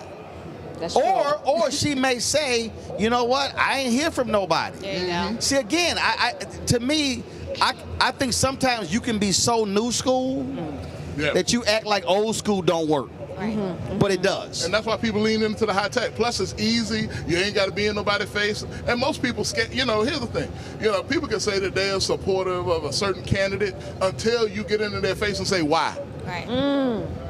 Why? Why do you support this candidate? Or why do you think this candidate is better than another candidate? And they really can't explain to you why they bought into that person's brand or they bought into that campaign's brand, but they can't give you a policy point to why they're supporting that campaign. And so when we are able to hit the street with talking points, with policy points, with what are the consequences if you cast your vote in this direction, then we can influence people in how to vote. And the thing very here, you obviously, if they're moving as an organization, they can't endorse. But what they can say is, on these 4 issues, yes, sir, this candidate agrees with this. This candidate doesn't. Ma'am, here you go. Right. And that's absolutely the approach. That's allowed. That's absolutely the approach of Political and Civic Engagement Committee and this Social Justice Committee that Alpha Phi Alpha is forming. We are not candidate-based. We are not personality-based. We are issue-based. So we will have positions on education. We will have positions on diversity, equity, and inclusion. We will have positions on business and entrepreneur development and leadership. We will have positions on the environment and climate. And so these are the things that we plan to take to our local elected officials, our state elected officials, and obviously we'll ultimately have a Alpha Advocacy Day on the Hill, which we definitely want to invite you to participate in, Brother Martin. Before I go, Teresa, somebody said, this Stephanie Humphrey says, why do voters have to hear from somebody to vote? Well, first of all, a lot of folks don't vote. Last election, 90 million people did not vote. That's right. The reality is there are people who are living lives, who are doing things, they don't necessarily vote. As simple as that. Teresa, go ahead. You know, it's so interesting that the Republicans kind of put this out and meant it for good on their end. But hearing from you and I guess what you guys were talking about during the conference and how you're going to be reactivating your alphas in all these areas, I'm just in awe. Yeah. Right? You know, I don't have to, and I'm sure people don't have to be a member because we're females of Phi Alpha fraternity, but I'm sure there are going to be local things that are happening in the districts where me and Candace could get involved and everyday folks. So for me, you know, I see the Republicans doing this as a way to make sure that they are in office. But I think what they did is actually reactivated the civic engagement portion because of what they've been doing these last couple of years to hurt our people and to roll back efforts. I now see this as an opportunity for us. I'm just very excited what you just said. I'm excited too because we're forming a community. We have a community that people are excited to be engaged in the civic engagement process. Not everybody knows how to engage, and so that's why I think we see some low voter turnout or low engagement. People are intimidated to go to the city council or to go to the state legislature by themselves. Yeah. But if they can go with a crew, you know, they can go say, hey, wear your colors, wear your alpha tie, wear your alpha blazer. We all have those, and you know, we want to wear our alpha blazer, and then we can give them the talking points of the fraternity. They're excited, and then on top of that, find the person that represents you. Yeah. Who's the person that represents your neighborhood as we talk about the state legislature, and then they know who to talk to, and they have their talking points. Yeah. And so we look forward to this kind of activity all across the nation. Yeah, I saw the Alpha Blazers out there. It didn't matter, it was 90 degrees. They were like, we got them on and we're going to help you win. That's right. Because we ice cold, so the heat don't matter. But you know, I'm wondering, how do you really get to a young person though? Because you're not going to be in their algorithm if they're not clicking on you. So how do you really get to that 18, 24-year-old, that one who's not in school learning exactly? Like they have to go outside of school to learn what you are giving. But how do they even find out about you when I have students that will be on here for 8-10 hours a day? And if you're not in their algorithm, it doesn't resonate. And I'm wondering, and this is where you come in. I was literally about to tap in. Yeah, you know, how do you connect that? Good combination of high tech, high touch. Go ahead. I love this high touch thing. Yes, we have to meet the people where they are, but I also think we need to listen to the issues of young people. They got their own issues, right? That's happening throughout their lives, right? From curfews to, you know, jobs to, you know, access into centers before the age of 18, you know, like, so they also have their own concerns. And what we've been seeing, especially on these mass media platforms, is that millennials, Gen X, Gen Y, I hate the whole generation, but the 18 to 24 age, they have been activating their voice through social content. And I think having some of those activators will also help, but also get them more informed and educated as they put themselves out there. But those folks, let's be clear, those folks ain't just staying in the house. So they also still going outside, which means that you still have to be at those events, communicating and sharing with people. But I do think it is important, I don't care what the age is, where you actually ask folk first, what is it that you care about? When people come up to me all across the country, I don't care whether I'm at a convenience store, it could be in an airport, it could be walking down the street and somebody's like, man, what's going on? I can't believe this, and I want to do something, or I don't know what to do. And I always start this here. What are the 3 things you care about? Then they go, what do you mean? I'm like, there's something you care about. Yeah. What are the 3 things that you care about? And when I hit them with that, then they're like, this. had a brother. He was like, I care about education. I was like, got it. I said, you got kids? He said, yeah. How old are your kids? Yeah. He told me, I said, you in the PTA? He said, no. I said, so how do you care about education? There you go. And he went, damn. Right. He's like, damn, dog, you hit me straight. I said, no, seriously. I said, how can you tell me that one of your 3 issues is education, but you're not even in the PTA? I said, I need you to answer this. Who do you think is going to save education if you are not involved? And he was like, man, I ain't never thought about it like that. I'm like, precisely. So part of the problem is people are looking for somebody else to do something. And so I think by asking that, now you're forcing them to define those 3 things. And now you're trying to say, but what you gonna do? So that's the other challenge there. And then when that happens, that now changes the conversation because now they have to be a part of the solution. But you can't do that unless you touch somebody, which is why I believe the precinct, the precinct block walking is so critically important when you talk. And again, and tailoring your time. I just don't believe in just sort of this broad thing. It's supposed to like, no. If I could move 50 votes in this precinct and 50 in that one, and I got to remind people, Obama won North Carolina in 2008 by 14,100 votes. It was literally less than 1 vote per precinct. That's how he won the state. Right. And so that's what we're talking about. The woman who just got elected to the North Carolina Supreme Court, she won by 755 votes. Yeah. Sherry Beasley, when she lost the the Chief Justice race, she lost by 401 votes. 401. And there were more than 100,000 black people in North Carolina who didn't vote. In fact, I was, Bishop Barber and I were talking, we were texting today. And again, this is the data he presented yesterday. I'm about to mess y'all up. In Georgia, 1,016,000 black people in Georgia did not vote. Trump won by 115,000 votes. In North Carolina, 661,000 black people did not vote. Trump won by 183,000.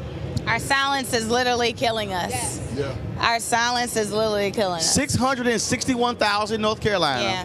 1,016,000 in Georgia did not vote. Overall, 90 million people didn't vote. 40% of black voters nationwide did not vote. Even with a black woman on the ticket.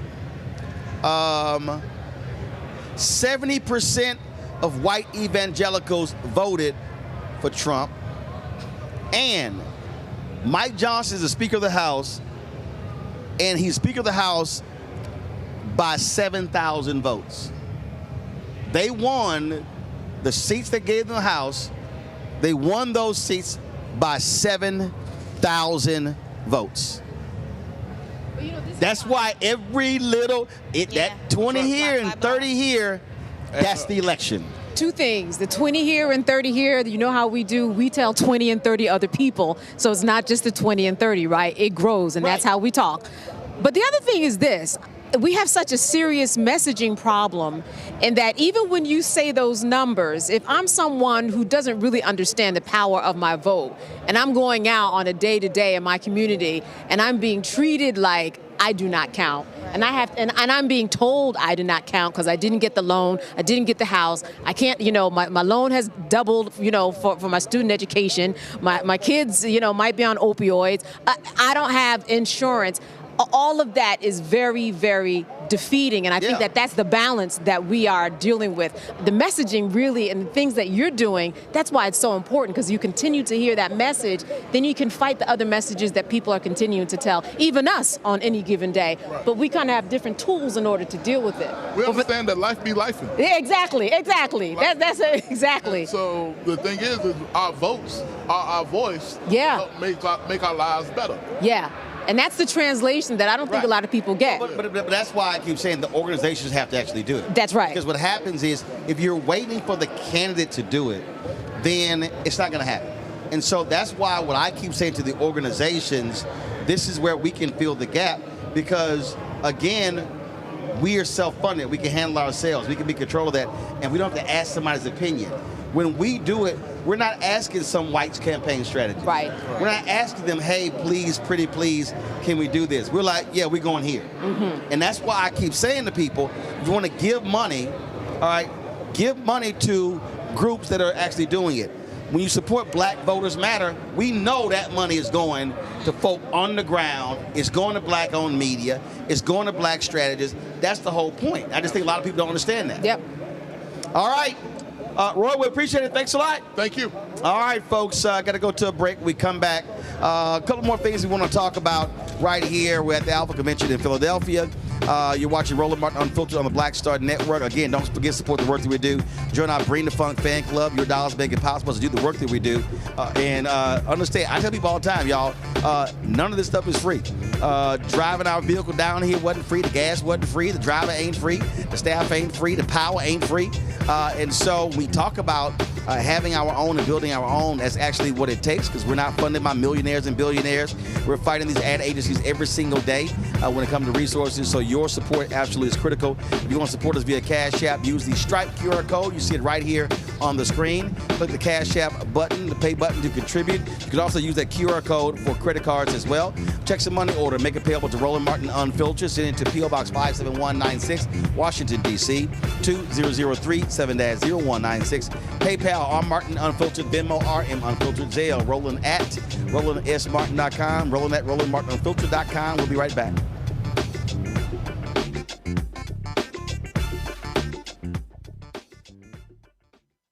This week on The Other Side of Change.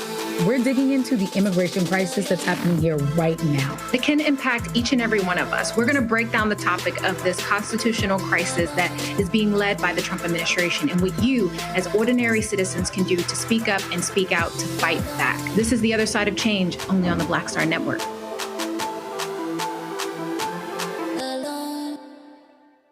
Now streaming on the Black Star Network. I had been trying to get a record deal for a long time. You know, when I finally got signed to the Motown record label in 2003, I was 34, 35 years old. And up until that time, I had been trying to get record deals the traditional way. You know, you record your demo, you record your music, and you send it, you know, to the record labels, or maybe somebody, a friend of a friend, knows somebody that works for, you know, the record label. And really, chemistry was... That was my last-ditch effort at being in the music business. How long have you been trying? I've been trying since I was a teenager. Wow. And you know, and I'm grateful that it didn't. I'm grateful that it happened when it happened, because I wasn't prepared, you know, as a teenager to embrace all that comes with a career in the music industry.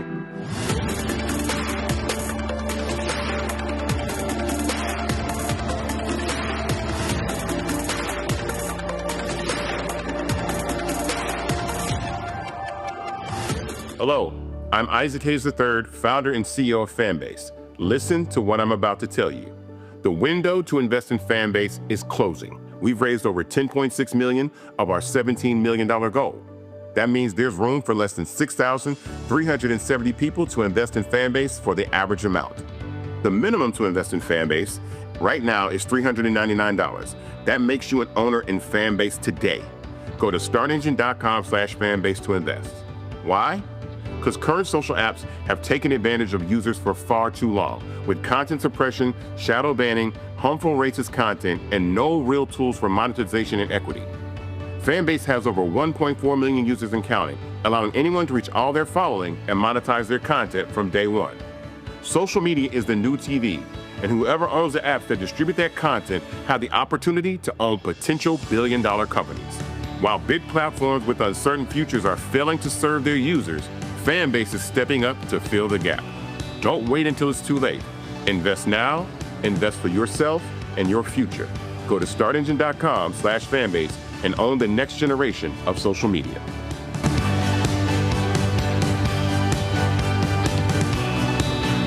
This is Motown recording artist Kim. You are watching Roland Martin Unfiltered. That boy, he always unfiltered, though. I ain't never known him to be filtered. Is there another way to experience Roland Martin than to be unfiltered? Of course he's unfiltered. Would you expect anything less? Watch what happens next.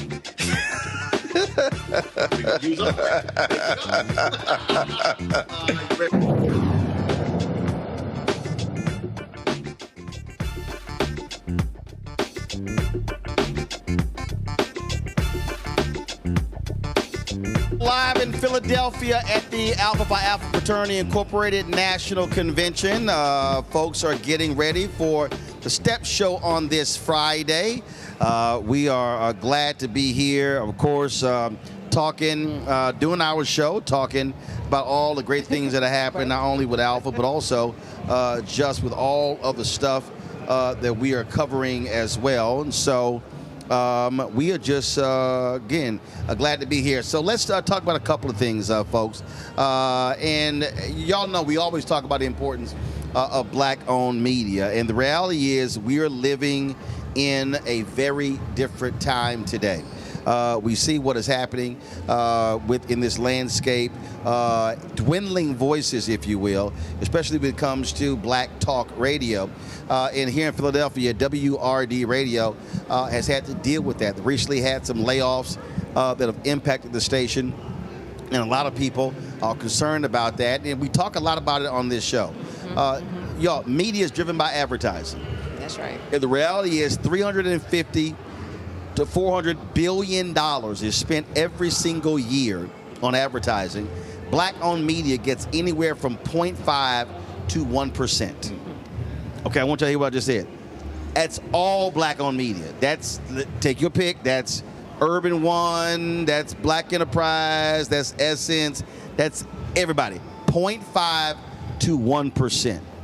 Now, many of these companies have market share. The black market share is 20, 30, 40%. So their spend does not compare at all to how black folks are supporting their products. And so that's what's going on, which also means that black folks have to be stepping up to support black-owned media. Joining us right now to talk about what's happening at WURD is the host of Evening Words, Dr. James Peterson. Glad that he can join us. Of course, still have my panel here, Teresa Lundy, Candace Kelly. Joining us is Andy Pierre, Chief Political Strategist, founder of Fox and Lion Communications. Glad to have you here with us as well. James, take us through because, I mean, look, WURD is fighting a good fight. WVON in Chicago fighting a good fight. And folks are always saying, oh, my God, I love listening to WURD. I love listening to VON. Oh, my God, Roland, I really love your show.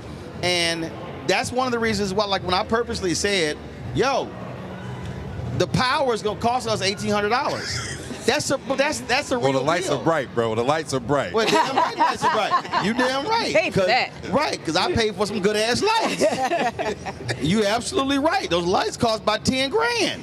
You know, but again, I do that because I need people to understand that this stuff don't just happen. It costs money to run a media enterprise. It does. It does. I mean, there's a slightly happy ending to our story, Roland. First of all, thank you for having me on, and thank you for supporting WURD, especially through these tumultuous times. But WURD serves the black community here in the city of Philadelphia, and as you might imagine, during the 2024 presidential cycle, everybody was coming through. They all wanted to come to WURD. Everybody wanted to come on WURD. But that's great. We did that work. We continue to do the work. Folks know that because it's been publicized in the media that we had to lay some folks off. That's above my pay grade. Sarah Lomax and the Lomax family, who own the station and have operated for 20 plus years, had to make some tough decisions because of a lawsuit that's been filed. I'm not really authorized to speak on all the details of it, but some of that's also been published as well. Yeah, we talked about it here on the show. Yeah, and so the layoffs happened, but the good news is that we did a fundraising campaign just about a month ago. We set a modest goal of $20K for the month of June. We raised almost $70,000 in that campaign. So a lot of those folks who say, "Hey, we love to listen to WURD. We love what you guys are doing." Some of those folks $5. Okay, so that was y'all campaign for June. What was y'all number for July? That's an excellent question. And what's your number for August? That's an excellent question. That's excellent. Now, what I think that our team was excited about the community being galvanized and energized in that one particular moment. I'm sure we'll see more WRD fundraising. No. It has to happen. I'm seriously. Listen, people. I love when these haters talk, and I don't really give a damn about haters.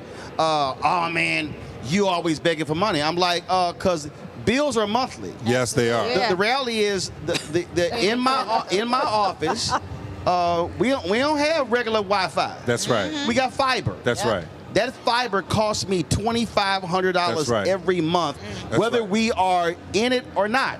And so I purposely put that out there because what happens is I don't want our people only supporting us in crisis when the glass has been broken in case of emergency. Right. It has to become a regular thing, and that has to be there because people say, "Oh my God, y'all really important." What you deem important is how you spend your money. That's right. That's and right. if you think that Starbucks every day is important, the reality is if you don't drink Starbucks for a week, you can give that to WRD or to this show, to some other black-owned media. That's just real. And I would just add to that, Roland, that concept is at a premium right now. You see what they did to Colbert, right? Yes. I mean, they're crushing dissent. And there's a lot of ways in which there are a lot of end arounds to undermine black media. There's a lot of different ways to do it, but we do need our communities and our people to come out and support out of their pockets on a regular basis. If you like what black media does, if you understand the importance of the voice, the interventions that we can make in these critical times, you got to come out and support. Well, first of all, let me clarify. You like what black-owned media? That focuses on news and information. That's right. Because, Andy, part of the issue that I have, and I make this all the time, is that we support a lot of bullshit. No, I don't care. Everybody knows I despise Zeus Network. But they've got thousands upon thousands of people who pay that money every month to watch bullshit. Yet when stuff jumps off, oh man, we ain't know, because you were watching bullshit. And so we have to go there. Now I see Doc, he like, damn, bro. But the reason I have to say that is because we are bemoaning today, man, what happened to Jet? What happened to Ebony? All that sort of stuff. The media landscape has changed. And so we just have to sometimes just put it out there and challenge our folk to say, we're going to need you to support. Go ahead, you go speak to that. Hold the microphone up. So the thing is, black media has played a very big role as far as our successes politically and black-owned. Black-owned. And I keep making that distinction because there's black media, there's black-targeted media that we don't own. Correct. This is true. So now in Baltimore City, for instance, like Fox News pretty much controls our city, right? Now, when it comes down to black-owned media outlets. Baltimore. Yes. Right. So the black-owned media. Sinclair Television owns the Fox affiliate. Yep. That same guy bought the Baltimore Sun. Yep. That's right. And he uses that to hammer the mayor constantly in Baltimore. Exactly. That's right. Shout out to Mayor Scott. And so now the thing is that black media is generally the only outlets that are talking about the good things that is going on, that the black leaders are doing. They're, like when you look at the other media outlets, if it's bleeding, it's leading. And so it's like, doesn't matter what progresses we make, unless we are supporting and we're looking at what the black-owned media outlets are putting out, and we're clicking their links and we're sharing their links, then we'll always continue to be buried, and we'll always continue to complain about the fact that we're not getting the opportunities that we should be getting. See, Teresa, it is a mistake that people realize they don't really make. So my grandmother owned a catering business, and so the reason I have the view that I have because I watched it. So they live 8 blocks from us. All right, so I would always be over there after school. My brother and I started with a catering business. We were 7, 8 years old. So I knew what it was like to sit on the couch. The bride's daddy or the grooms were sitting there with me. We watching TV, and the bride and her mama in there with my grandmother booking the wedding. And I would sit there, and I'm talking about the booking, it might be 4, 5, 6 hours. And they sitting there going through everything. I'll run we're going to do silk flowers, fresh flowers. We're going to do glass, plastic, we're going all this sort of stuff. And nearly every time they'll sit there and get to the bottom. My grandmother got her legal pad and then get to the bottom, and it might be 14, 15, 17, 18,000. And then folks like, oh, Miss Lamont, I'm sorry. You know, all we had was, we just had about 6,000. Why y'all asked to come here and tell me you had $6 grand? And I sat here and spent all this damn time. And so that's how, so I'm watching that because here's what I understood. My grandmother could not charge what she needed to charge, and she didn't, which means that she paid us less. Right. That impacted her being able to run her business. Absolutely. And so that ain't how Ro do it. Yeah. So people call me and they like, hey man, we would love for you to live stream this event. Okay, where? Oh, it's gonna be in this city. Gotcha. How long? Okay, hit a number. Oh, we can't. That's bigger than our budget. I'm like, we won't be there. Now I say that because folks are always asking, can you cover this? Can you cover this? Can you cover this? And I literally go, you do know that stuff costs. Absolutely. And I told you, I'm petty. Right. I have the database of all 36,000 donors. I will run your name. And I'll be like, this person has never supported our show, but you want me to show up to broadcast from your event. At a discount.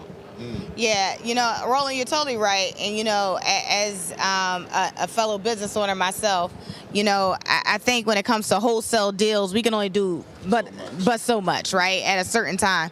But when you have Black-owned media, from the top on bottom, like, you know, if we look at the quality and excellence that I've been a part of this show for over 4 years now. I had to do the math the other day.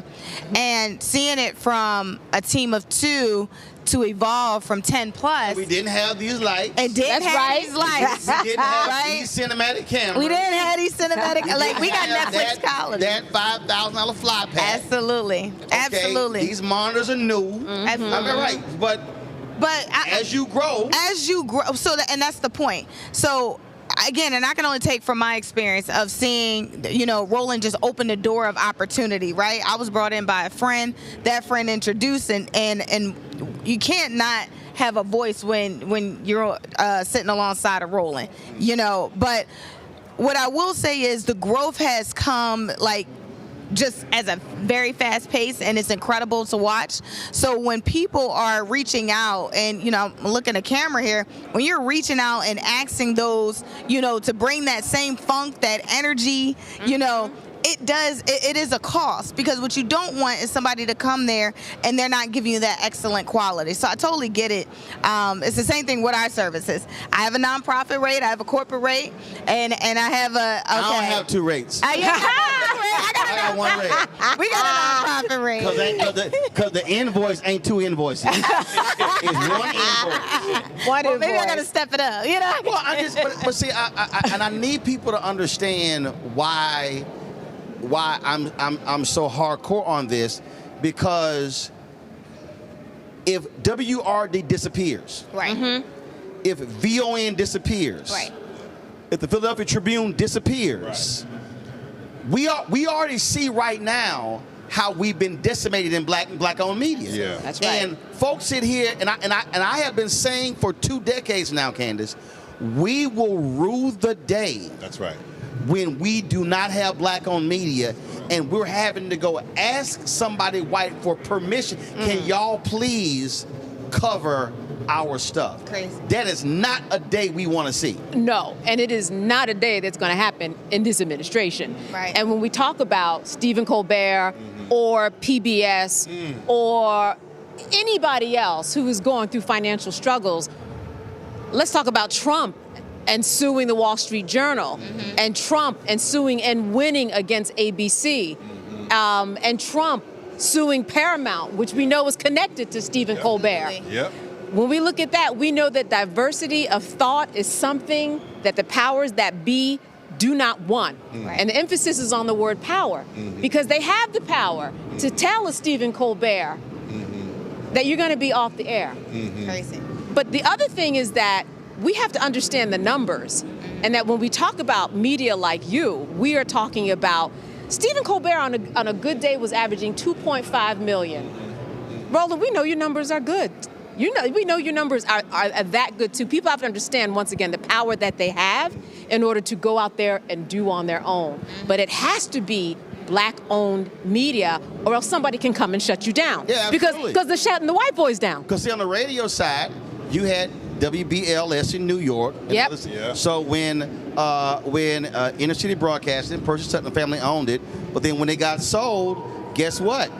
They flipped that format, and what was a black radio station became a sports station. That's right. It became something else, and that's the thing that people have to understand. And so I want our people, again, not to respond in a state of emergency. Right. It has to be consistent and continuous. Yeah, I mean, we're talking about the sustainability of Black-owned media, and I think that's always been a challenge. Roland, you've done incredible work, as you know. Also, the benefit of being a second-generation entrepreneur, being in the room and hearing those things in your own family helps prepare you. And I feel like we need to understand, like, maybe we started this race a little bit late in this country when it comes to media, when it comes to ownership, but now it's like at a premium, we got to get caught up.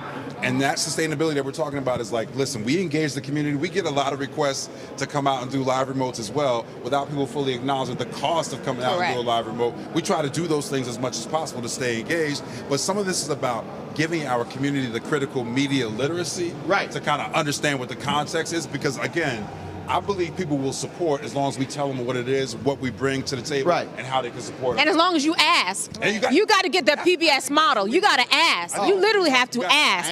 Yeah, we don't have to tell you. But yeah. Challenge, bro. No, but seriously, I mean, because this is one of the things that, and I've had to have this conversation with other people, is they're like, man, well, you know, I don't know. I'm like, your ass want to be out of business?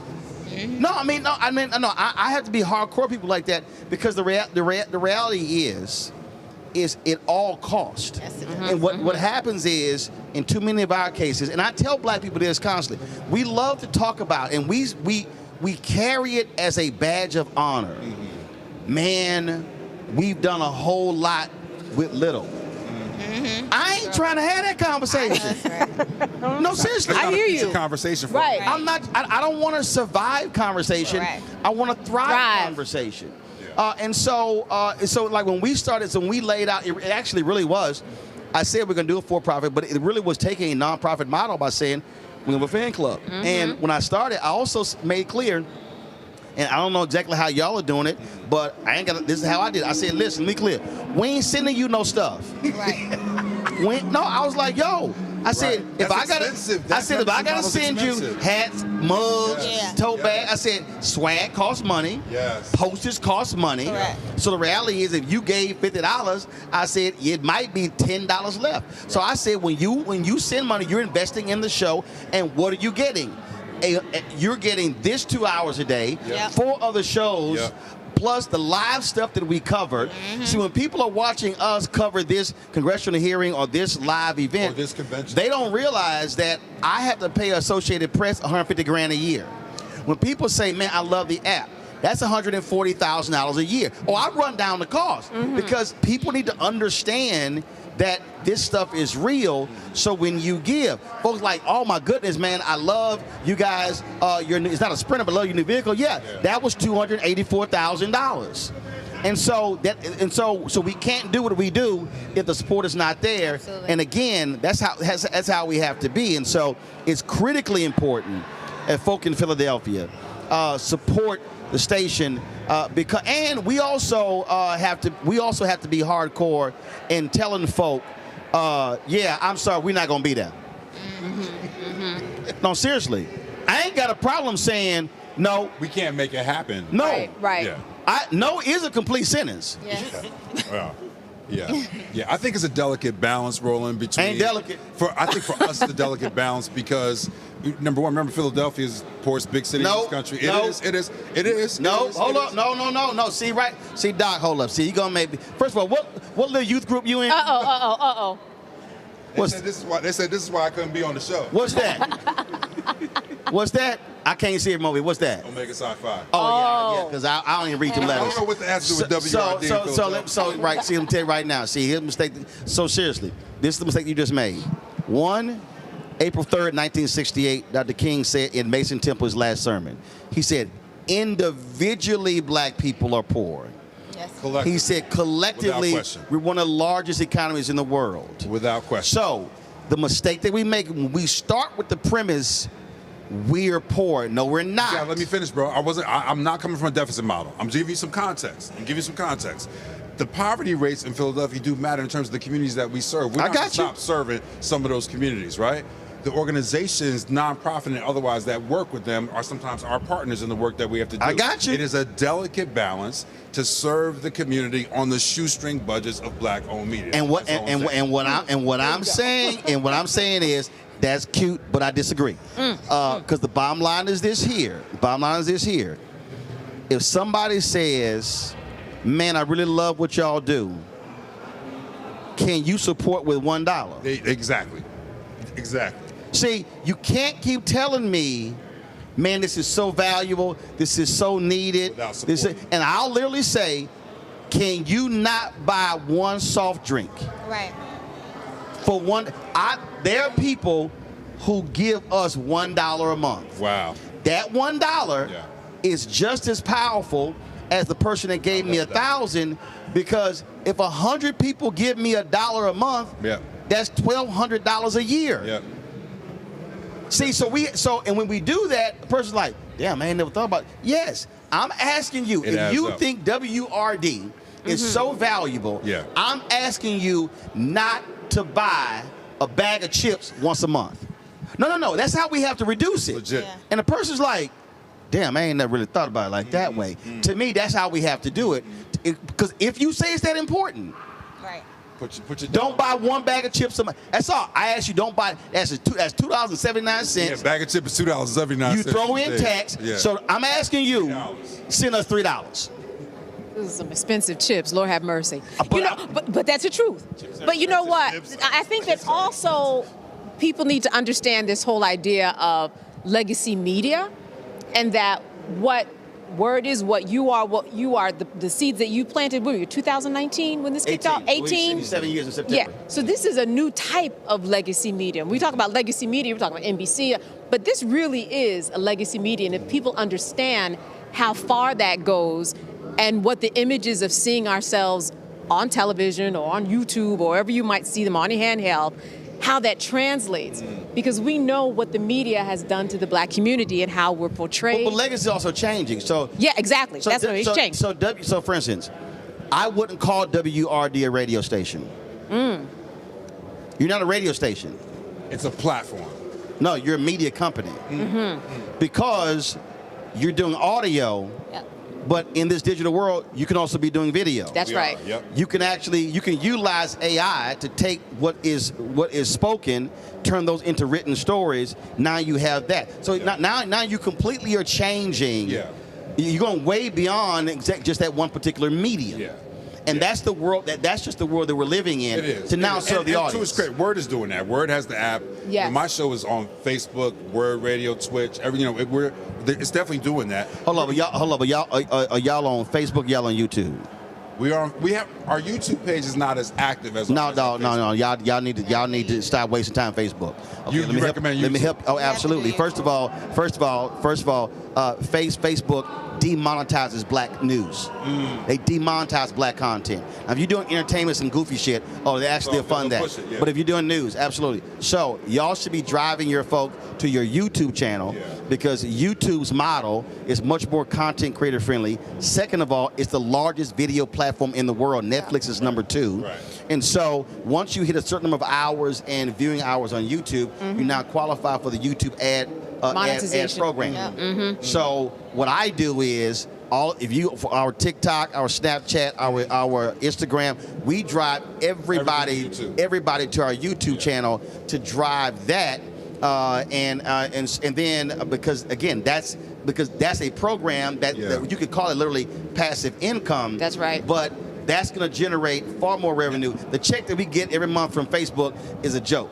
It doesn't even remotely compare to check on YouTube. You know you're talking above my pay grade, Roland. I'm a host on WURD. No, I know you're a host. I know you're a host, but right now you're the vessel for the information. Because Sarah is watching, and I'm trying to tell y'all. Sarah, yes. Don't be tell everybody on Facebook, move your ass to YouTube, because again, you can drive more revenue there than you can on Facebook. But again, that's understanding how the platforms are moving and working. At the end of the day, it's about driving revenue to keep doing the work. It is. Right.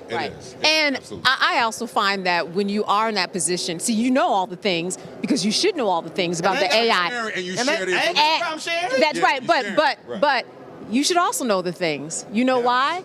Because you should know what it means to create a version of yourself and type in the wording, and there you are talking. Yes. I spent 8 hours one Saturday going through all the apps that I hear people are talking about. Mid-Journey and the AI, and you can make a version of yourself. And I typed myself in, and there I was. And the words that I typed, I saw myself, but I wasn't really saying the words, but I was able to create an image of myself saying those words. Eventually, those types of things that you learn, they have a place somewhere with what you're doing, but you do have to get everybody caught up on what's going on in the AI world and what's going on with all these platforms. There's been professional development in that space for all the journalists, learning how to use AI as a tool and all the work that we do. Sarah's a great steward of the business for sure when it comes to those things. I think that there has to be some adjustments, and there are already adjustments. Obviously, we had to lay some folks off, but in terms of leveraging the right social media platforms, that YouTube piece is right. I know that there is a YouTube platform for WRD, but all the rhythm is on Facebook now. That's an adjustment. Let me check. I don't control that, but it should be made Let me check. For organizations trying to expand what they're doing in terms of their footprint on social media. I mean, listen, we know how the world is, again, the world has changed. It is a completely different world than we are used to. And I just want our folks. All right, so here's the deal. Y'all got WRD has 5,700 subscribers on YouTube. Let me see. Y'all have had a total of 892,000 views. So WRD already qualifies for the YouTube ad monetization program. So y'all should be in it. And so I'll say this here. When it comes to YouTube Shorts, y'all don't spend a lot of money trying to do YouTube Shorts, because from a financial standpoint, it's about 25 cents per video. The watch ads actually generate more money, but the YouTube Shorts does drive subscribers, and so all those things work together. And so this is the stuff that has to be happening, because I'm literally having a conversation with a black newspaper that's going all digital in October, and walking them through what that now means to be all digital, how they have to build out their digital platform to survive in the future, because the print product is no longer there. You want to go ahead and say something? So.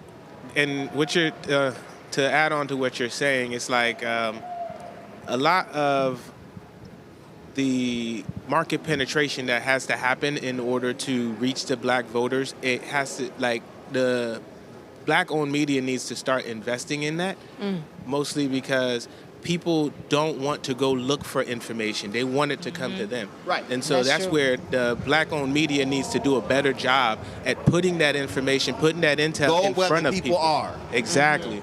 Yeah, absolutely. Yeah, somebody was like, man, you should build a site. Hell, no. We're going to go where they are. When I started this, people thought I was crazy. I said, no. We're going to stream here, and then where they already are, and build that way. And they thought I was crazy. I said, because you got to spend a ton of money trying to market somebody to come over here. That's not how people are using content. And so I just need people to understand, no matter what city you're in, if you've got a black-owned radio station, you got a black media product, understand they're covering things that other people are not covering. And I'm telling you, we are seeing right now, there's not a single black-owned media that has a congressional correspondent. And I told the CBC this. They were like, we come out of our CBC meetings, there's no black-owned media there. I'm like, do y'all know what it costs to pay a congressional? I said, do y'all know what it costs to pay a congressional correspondent? I'm like, do you understand that? I said, oh, by the way, the federal government spends $1 billion a year on advertising. Black-owned media gets 1% of the federal advertising dollars. I said, and I said to the CBC, I said,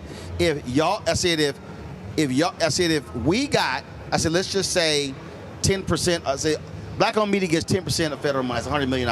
I said, if we got $2 million of that $100 million, I said, I can have 3 correspondents hired in 90 days. Wow. Wow. I said 3 correspondents and an editor. I said to pay for the whole team. I said that $2 million. I said in 90 days. There's no question about the talent. Did anybody went quiet? I'm like, yo, so do understand.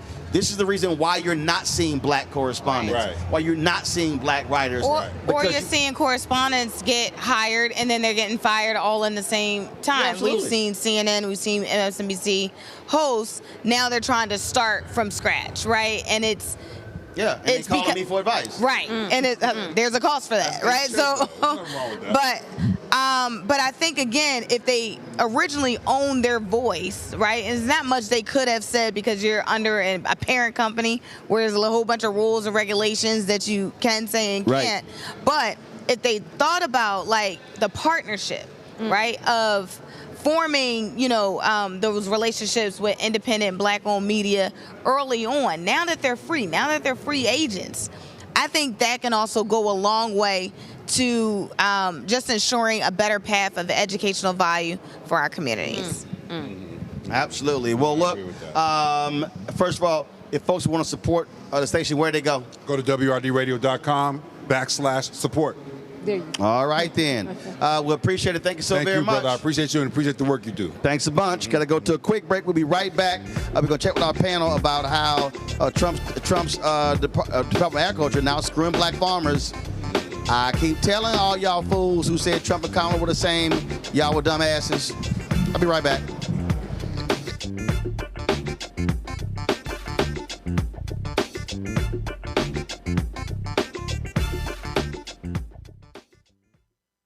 This week on the other side of change. Zohran Mamdani, the New York City mayoral race, and this progressive wave that has sent such a shockwave through all of New York City and really the rest of the country. Jamal Bowman is going to help us understand what this mayoral election means and how we make sure that it translates across the nation. Can you imagine national Democrats like identifying themselves as having flavor or riz or swag? Like, absolutely not, right? So hopefully the city does what it can in November to help resurrect this dying party and honestly just resurrect our democracy. Only on the other side of change on the Black Star Network. On our next A Balanced Life, we talk about how to get in touch with your feelings, emotions, how to find your North Star, and how to move your life along. Because oftentimes what we'll do is we'll accept what the world says about us as the truth and how we see ourselves, which that can be completely contrary to what the Word of God says about who you are. That's on the next A Balanced Life here on Black Star Network.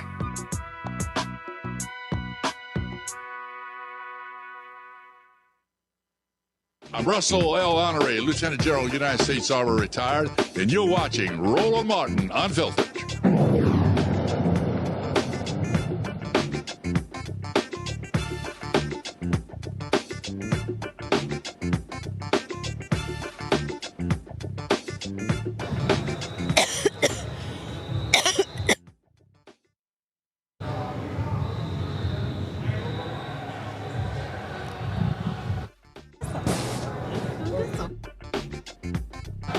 Good on camera.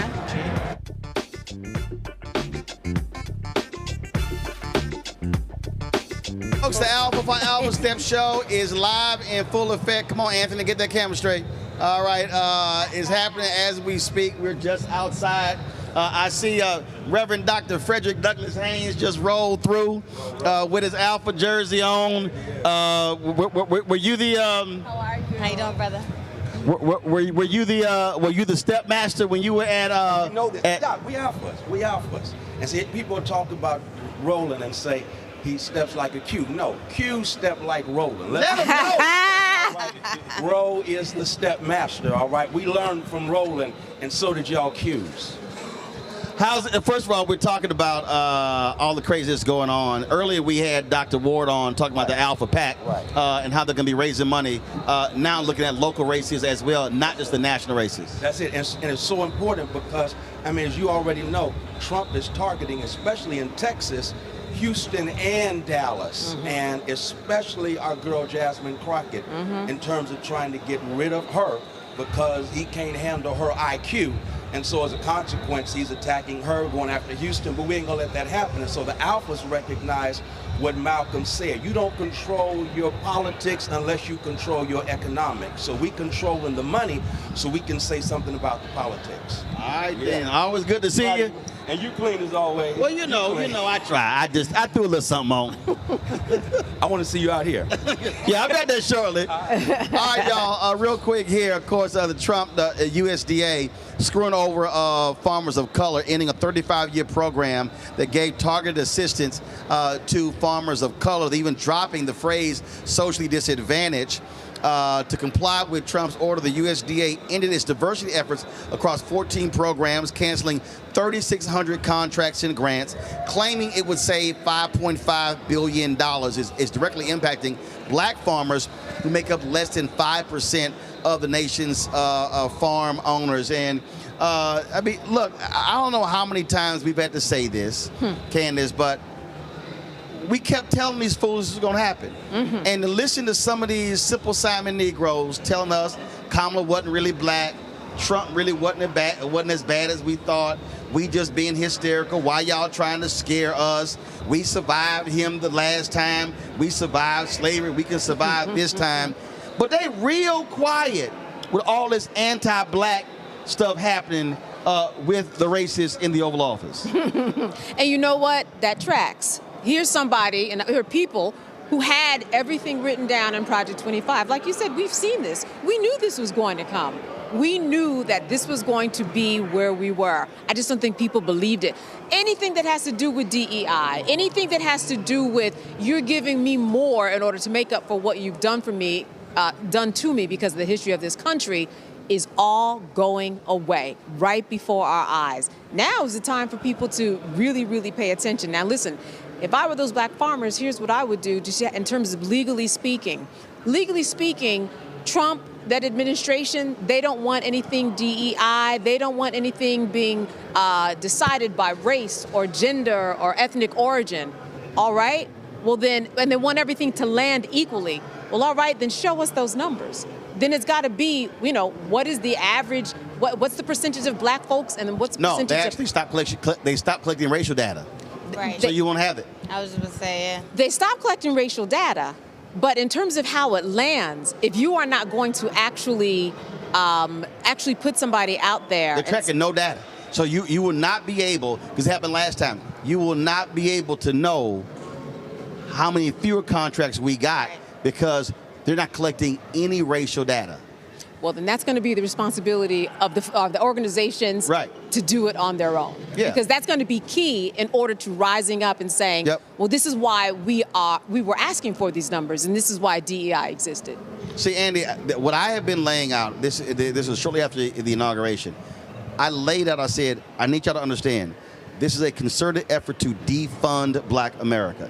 They want to attack the civil rights infrastructure and the economic rights infrastructure because that is the underpinning of black America. That's what they're doing. That's their target. That's their goal.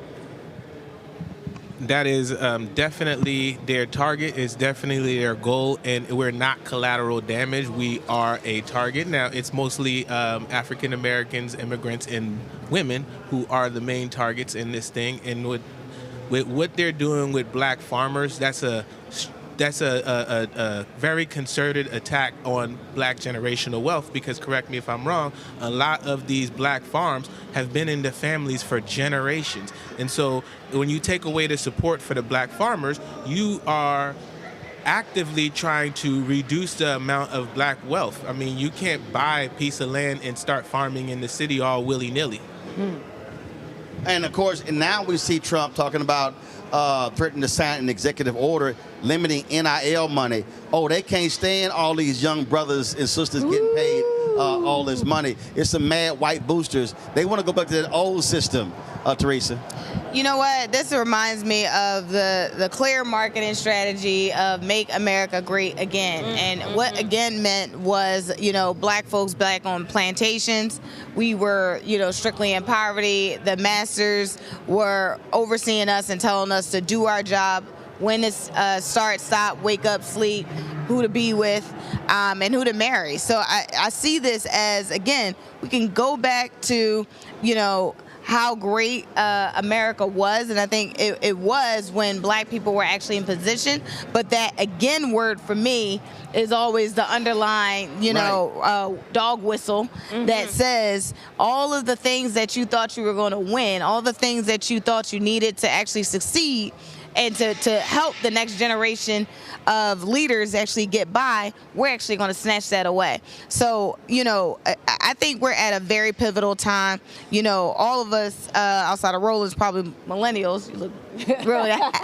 So, all of these things that are happening right now are just in real time going to affect our generation. And so it is like so apparent for us to not only steadfast, pay attention, educate others, not just always had education ourselves, but educate others, bring them on board, and also activate. Right. And so I think, what I've heard for the last, 2 hours now, is Roland bringing up our congressional leaders, our PAC leaders, our organizational leaders, and they say we have a plan. So I think it's like really up to us to figure out how do we make sure Make America Great Again don't put us back to the 1900s. And what NIL did, it removed the hierarchy, because now the ownership is not fully by them. People get to own who they are, as well they should be, because they were bringing in billions of dollars for schools anyway. You literally have brothers and sisters making $10, $15, $20 million in college. Pulling up with the same cars as owners of NFL. FloJo, the sister, she played basketball at LSU. I saw a podcast. She was going off saying, "Fool, stop blowing all your money." Right. This sister is still in college. She said, "I bought 20 acres of land with her NIL money." There you go. And the corporation that she started. She's like, "Oh, no. She said, this money going to last me for a long time." And that's what they don't like. Because understand why they want to attack the NIL money. Because now you're going to have educated black athletes who have to now learn financial literacy in high school. That's right. So now, that's why you got a brother who finished with Texas A&M, who got drafted by the Cincinnati Bengals. He hasn't signed because he said, the language in the contract, y'all changed for the last. I'm not signing that contract. So when you make $3, $4, $5, $6, $8, $10 million in college, they're not used. They're used to that broke black athlete who desperately wants to get drafted to buy his mama a house. Well, he already bought a house. Right. He bought 3. So they don't know how to handle this financially educated, liberated black athlete who says, I ain't got to go to the pros. I can stay in college one more year and make more than that rookie deal. Right. That's what's messing these cats up. And they're creating legacy. And the reality is, I don't know what the hell jurisdiction Trump has thinking that he can stop NIL money when that's state. He ain't got no power. Like that's just another one of them BS executive orders he gonna sign. Exactly. That's exactly what it is. That's exactly what it comes down to. That's all it is. All right, let me thank our panel. I appreciate y'all being on the show. Let me thank our guests as well. Folks, thank you so very much. We're here, of course, in Philadelphia at the Alpha Convention. It's been a busy week for us. This was the only day I could actually make it to the convention. We've had lots of things happening back in our studio. And I told y'all how I laid out to you. So this week, we finished about $120,000 in upgrades to our lighting system, also our IT system in the studio as well, improving our infrastructure. And so all of those things have been going on this week. So when we go back into the studio on Monday, our lighting is going to look totally different. And so we're adding all sorts of new features as well to greatly improve our product, and that's what this is all about. And so we want to thank all of y'all, of course, who support the work that we do. If y'all want to contribute to our Bring the Funk fan club, the goal is very simple, to get 20,000 folks contributing on average $50 each a year, which comes out to about $1 million. If you can't get $50, we understand. Less is great, more is great. But that's what the goal is, which offsets, of course, the expenses. I told you our expenses are $195,000 a month, which pays for everything, crews, staff, insurance, our live view system, all these different things, which we do to cover it, because it covers this show and 4 other shows in our network. There are a couple other shows that we're shooting pilots, a business show, a health show. So all these things are happening as we look to grow as well. You want to support our work, of course, contribute via Cash App. Here's a QR code right here, the striped QR code. You see it right here on the screen. If you want to get that code as well, go to RolandMartinUnfiltered.com or BlackStarNetwork.com. You can use that QR code for credit cards as well. Checks and money order, make them payable to Roland Martin Unfiltered. Send it to P.O. Box 57196, Washington, D.C. 2033-7-0196. PayPal is R Martin Unfiltered. Venmo is RM Unfiltered. Zelle, Roland at RolandSMartin.com. Roland at RolandMartinUnfiltered.com. Download the Black Star Network app. Apple phone, Android phone, Apple TV, Android TV, Roku, Amazon Fire TV, Xbox One, Samsung Smart TV. Be sure to get our swag, our hats, T-shirts, mugs, all that good stuff. Go to shopblackstarnetwork.com. And if you had ordered any of your merchandise through the previous company we were using, Customer Spring, send us an email so we can help you get that. We actually switched companies because we were having too many problems with them. So we switched to a new vendor. And so you can get all of our T-shirts and our products at shopblackstarnetwork.com. And so check us out there. And don't forget, there are other products at Shop Black Star Network in our marketplace. We feature them on the show. We've had, of course, the black-owned toilet tissue company, Leafy. Of course, the gym wraps from Nicole Ari Parker. Those are on the website as well as a coffee company. You name it. Those are some of the products right there that you see at shopblackstarnetwork.com.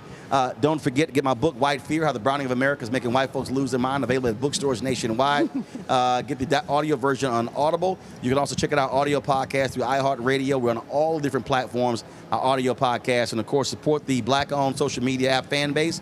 Download the app. If you want to invest, go to startengine.com/fanbase. And y'all know every single Friday, we always celebrate everybody who's given us. If you've given one time or every single month, we always show those donors at the end of the show every single Friday. So we're going to roll that list, and once we get done, we'll go to Truth Talk Lives. And so I appreciate that. I'll see y'all Monday from Washington, D.C., the Black Star Network Studios. Holla!